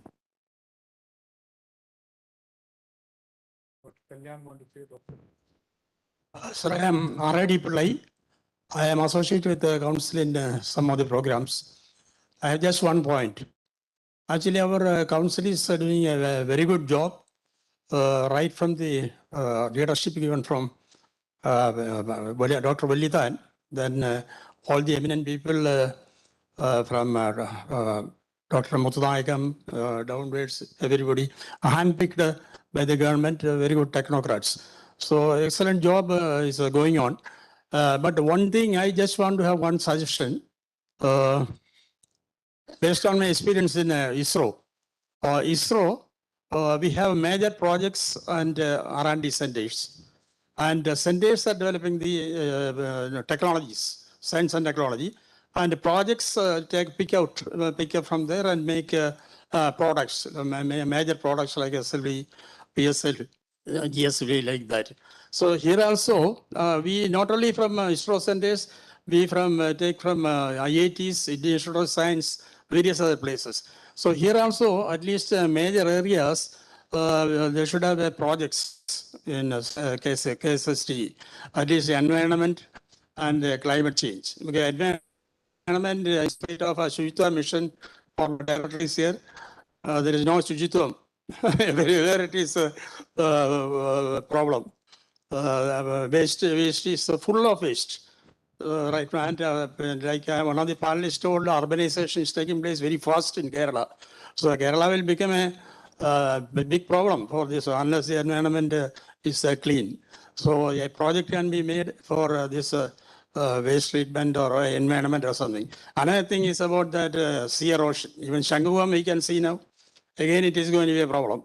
So we have 600 kilometers of space. Then a Urulvottal happening immediately now. Tomorrow, I think this is starting. Monsoon is starting. So Urulvottal can happen anywhere. So this environment issues, sea erosion, and these things, another projects. I suggest 2 projects by the KSST. Thank you. Thank you, sir. Dr. Kalyan. Okay. Please. Sir, KCST is the umbrella organization in Kerala for implementing, imparting, and promoting science and technology. And the KCST has a number of programs, as rightly mentioned by Dr. K.R.S. Krishnan and so many other panelists. But recently, it seems that some other organization like KDIS, Higher Education, etc., they started, implementing some of the similar programs.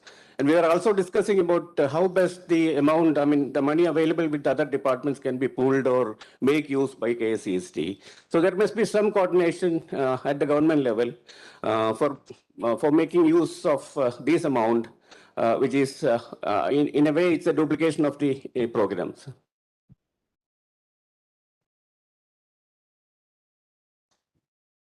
We listen to Dr. Kalyan and Dr. Samson. Yeah, so I just want to point out one thing as an outsider.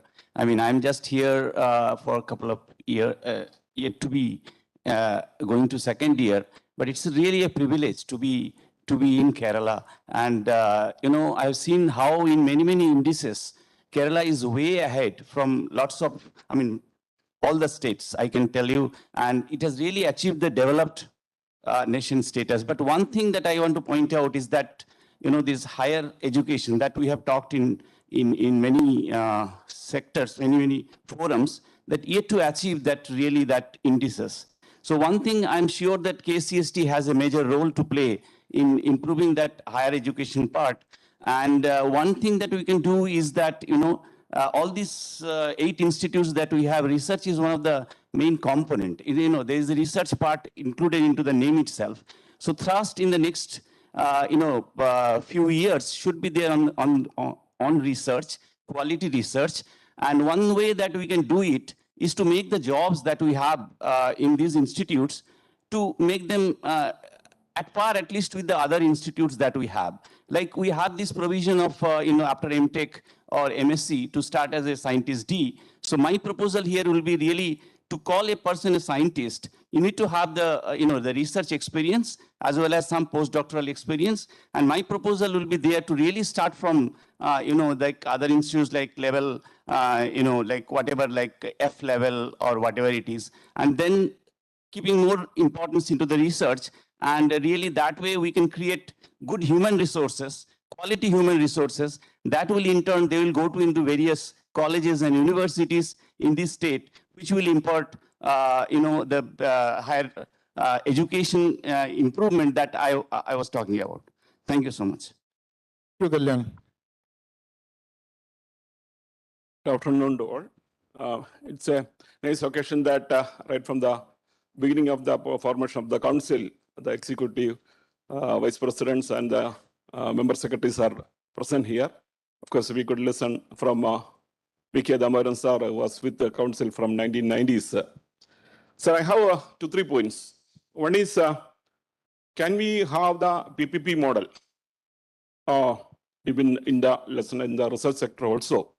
Because there are good examples or successful examples are available, like the national level or international level, it is there.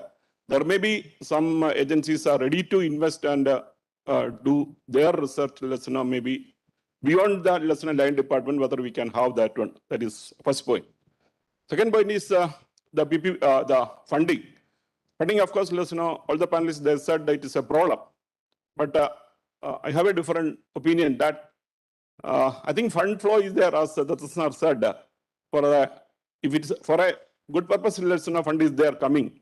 But whether we are effectively utilizing it for the for the benefit of the society, that is probably something we should check that one.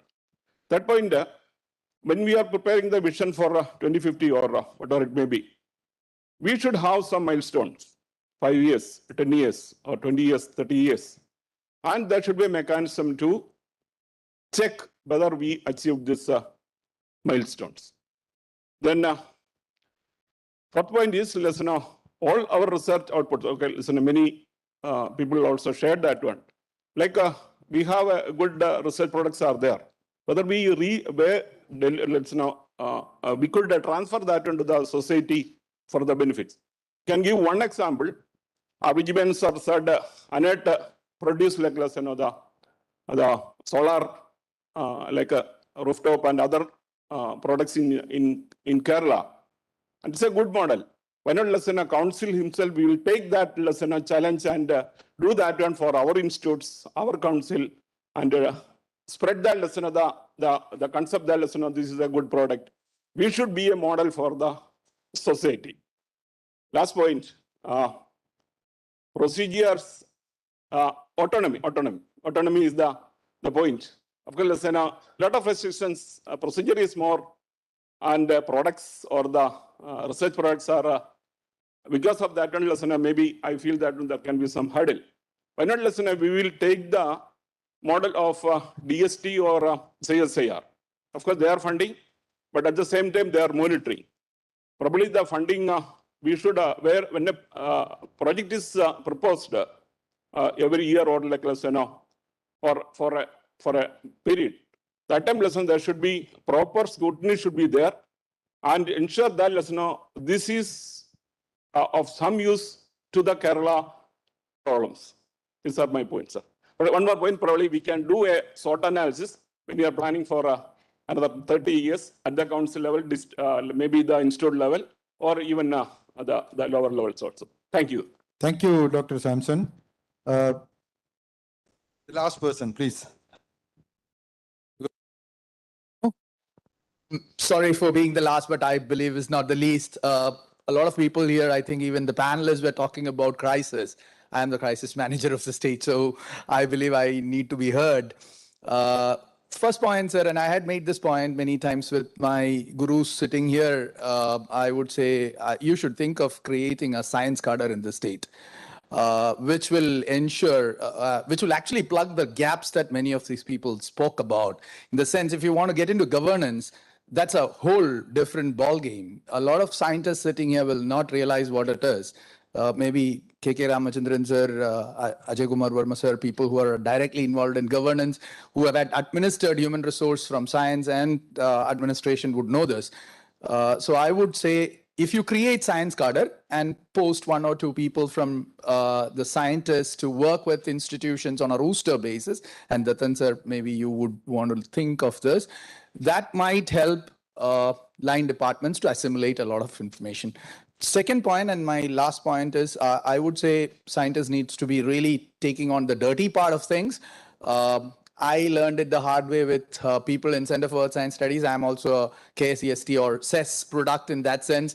Go down to the dirty part of things, get your hands murky, go down to places where there are problems and try to solve it. And that's the only way you can translate what you're trying to do in your laboratories to governance. Otherwise, it'll never get assimilated. Take it from me. Thank you.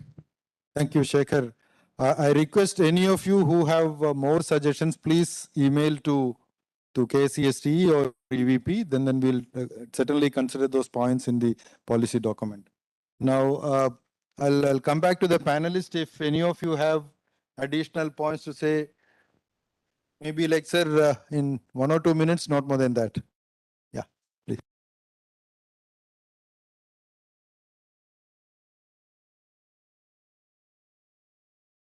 There was many people have expressed, the translation business from a new idea created, how we convert it to innovation and make it useful to the society.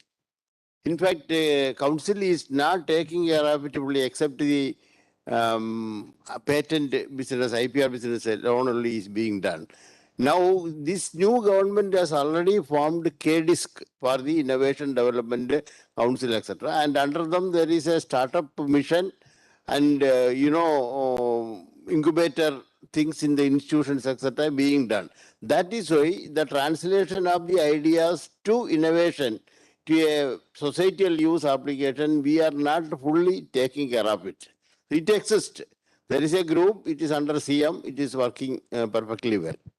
Menon sir has also told the things, whatever council institutions are you making, is not going to the departments.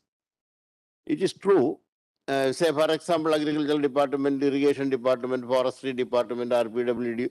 At least PWD has got some connection with the NATPAC, they are doing it, etc. It is not going. But however, our institutions are having very close contact with the LSE, Tadesha Swayambharana Sthapanangalumayittu. Local government people, for all practical purposes, all our institutions, the director and the team of people were various occasions, whether it is for a drought or a flood, for agriculture, giving plans for the nursery, anything like etc. There is an excellent contact and there are support from the elected people also from the local government. It comes there. I'll conclude by telling one point we should highlight it here maximum is what Menon sir has told about the green hydrogen. In fact, in 2050 time when we are going, etc., the Urja Srodas, Vellavum Velichavum Matramavu, the sunlight and water. Use sunlight for splitting water to green hydrogen. As Dr. Yashodharan sir has mentioned a technology which long back, it has come with the titanium catalyst. From that only, the problem of battery, what we are seeing, battery also is not an eco-friendly system. with the fuel cell type of technology, when you are going to use convert hydrogen by taking all precautions of the storage, transportation, using everything, because hydrogen is in that way, it's a nuisance material. That will be the final thing. Why the advantage is these two things, the sunlight and water, it will never deplete. It will be there, as the universe is there, we will have all these things, etc. This concept is to be given the maximum priority in doing the maximum R&D so that it will be economically viable. Over. Thank you, sir. Well, 1 minute, please.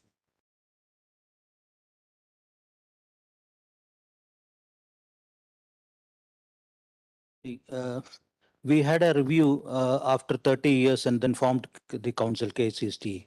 Now after 20 years, we are again reviewing and then planning for another 25, 30 years. So this is a very important juncture that we should take this brainstorming to the institutions also and also to the academics. So this is what I thought as a submission. Thank you.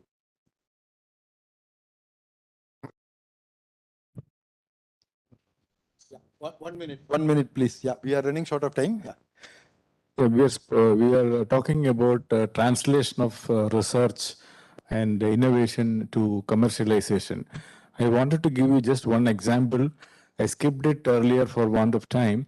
I just mentioned it very briefly.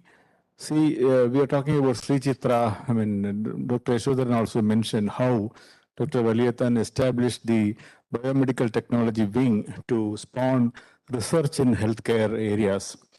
And this has resulted in a lot of products. I'll mention about one example. One is the blood collection bag. Until that time, blood was supplied through bottles, which was very messy and a lot of other problems associated with it. We can't do any processing.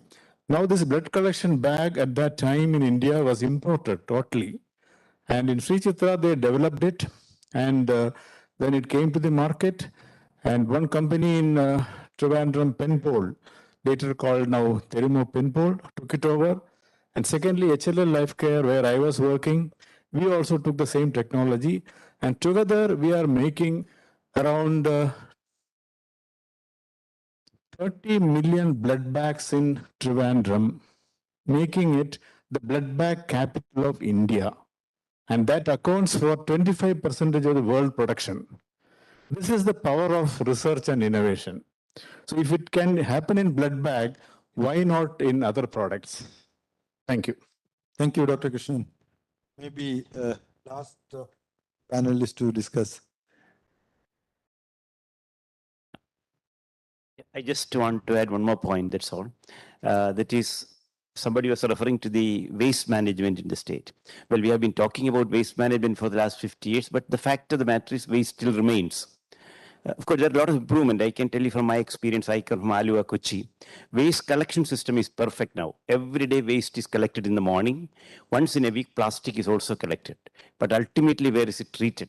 I hope many of you know. I don't want to comment on that. So my point is, there may be many technologies available, maybe very large-scale technologies, or then domestic-based individual technologies where people talk about composting and all. From my own personal experience, composting may be working, but I was not successful in using composting for managing the waste in my home.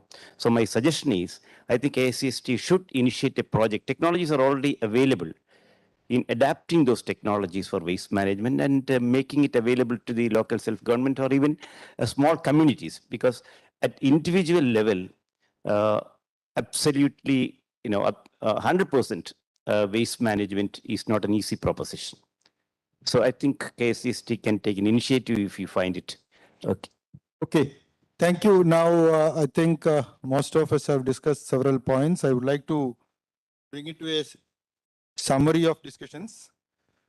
The KCST, as all of you know, it was established to encourage and promote activities related to science and technology for development of Kerala state. It should be the focus, basically, it should focus on scientific excellence is what most of the people suggested. So now the question is, how do we define the scientific excellence? The scientific excellence is basically where the research coexists with excellence in facilitating science relevant to society for benefits of the greater good, in nurturing scientists, in promoting and managing science, and in providing scientific advice to the policymakers. So this is precisely the focus on which the KSCST was established in 2002, or even if you date back to 1972.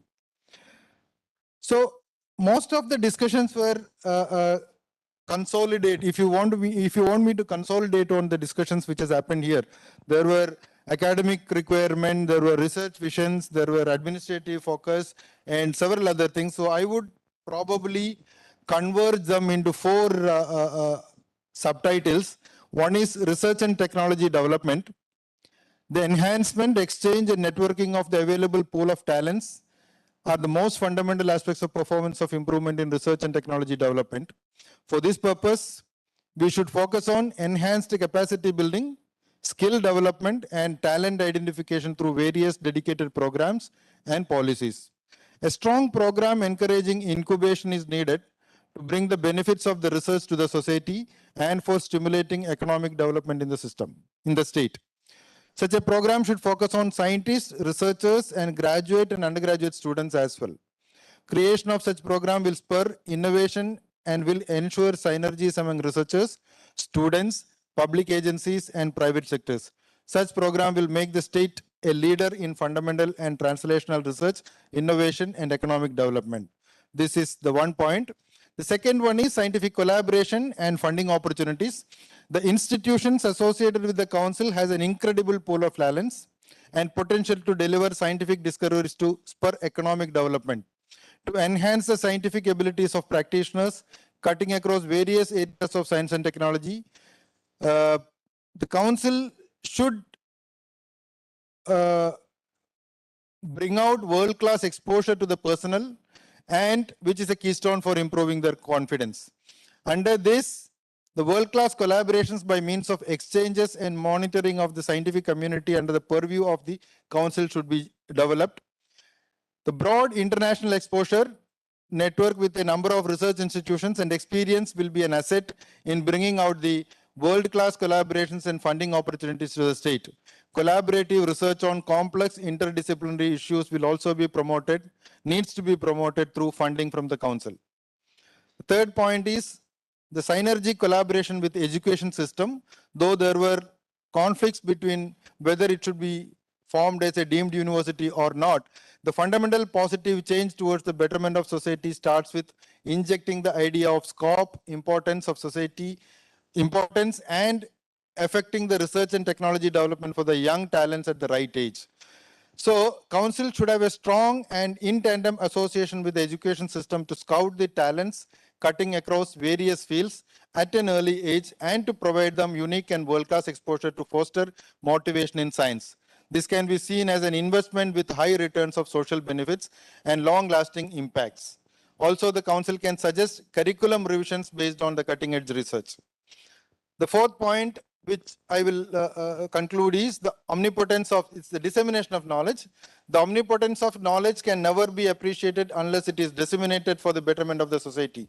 So the council should bring an idea to build a strong database and network of highly skilled and field-based experts. This initiative could serve as a hub to collectively address the root cause of current and future problems through scientific interventions. I hope all the points discussed by the panelists and the audience, whoever have given, have been brought into these four different components. And I would like to thank all the panelists for effectively utilizing their time and suggesting their points forward.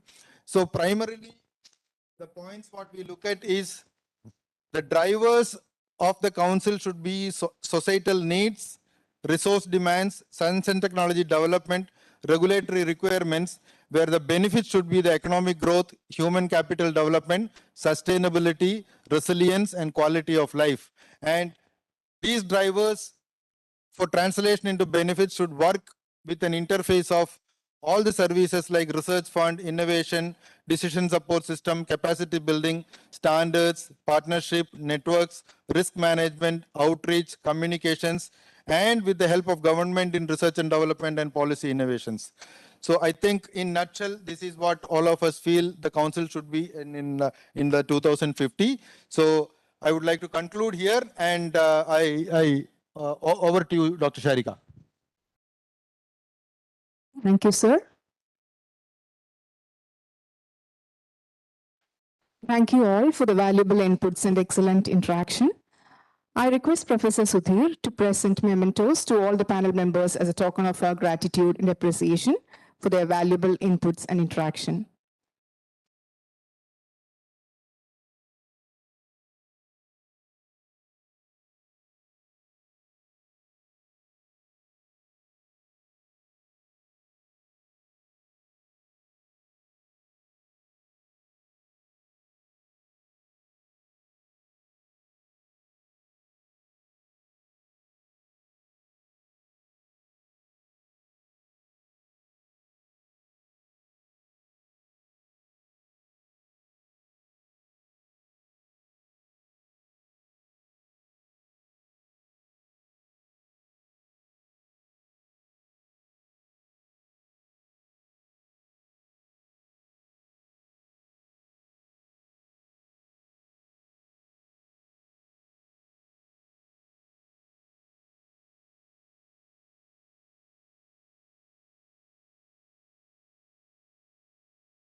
Thank you, sir.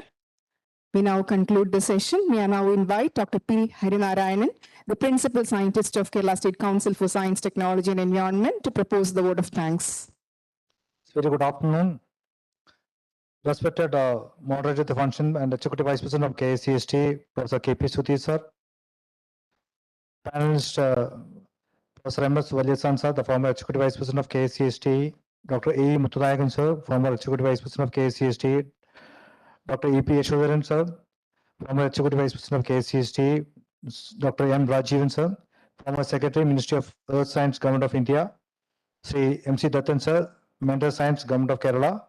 Professor V.K. Damodaran, sir, member of State Council of KCST. Professor R.V.G. Menon, State Council member of KCST. Dr. K.R.S. Krishnan, former Member Secretary of KCST. Dr. Ajay Guru Verma, former Member Secretary of KCST. And Dr. K.K. Ramachandran, former Member Secretary of KCST. And Dr. A. Sabu, the Vice Chancellor of Kannur University and State Council member of KCST. Member Secretary of KCST, delegates, and my dear friends. The last almost 4 hours, we had a great discussion on the Vision 2050 of science and technology in Kerala. We had many input from the panelists as well as from the members who are present here. I thank each and every member who have given us input, especially the former executive vice presidents, including Professor M.S. Valyathan, who has been joined us online and gives his vision. Dr. E. Muthunayakan, Dr. Suresh Das sir, Dr. H.P. Yashodharan sir, Dr. Rajivan sir, and all other members, including Dattan sir, V.K. Damodaran sir, R.V. sir, Krishnan sir, Ajay Kumar Verma sir, and Ramendra sir, for giving their valuable input for the vision. And being very late, I'm not taking too much time. I thank each and every member for being with us, and also the other members who are present here, the delegates who are present here. I thank Professor K.P. Sudhir sir for moderating the session, and Dr. A. Sabu sir for setting the tone for the Vision 2050. I thank all my colleagues at KCST for helping us to conduct this program. Thank you one and all. Thank you very much. Thank you, sir. With this, we have come to the end of the brainstorming session on science, technology, and environment, Vision 2050. Now we have the lunch break. The lunch is arranged at the restaurant adjacent to this hall. I request all to have the lunch and join us back by 3:15 p.m. for the inaugural program of the Golden Jubilee celebrations of science and technology in Kerala. We'll start sharp at 3:30 p.m. The program will be inaugurated by the Honorable Chief Minister of Kerala. Thank you all.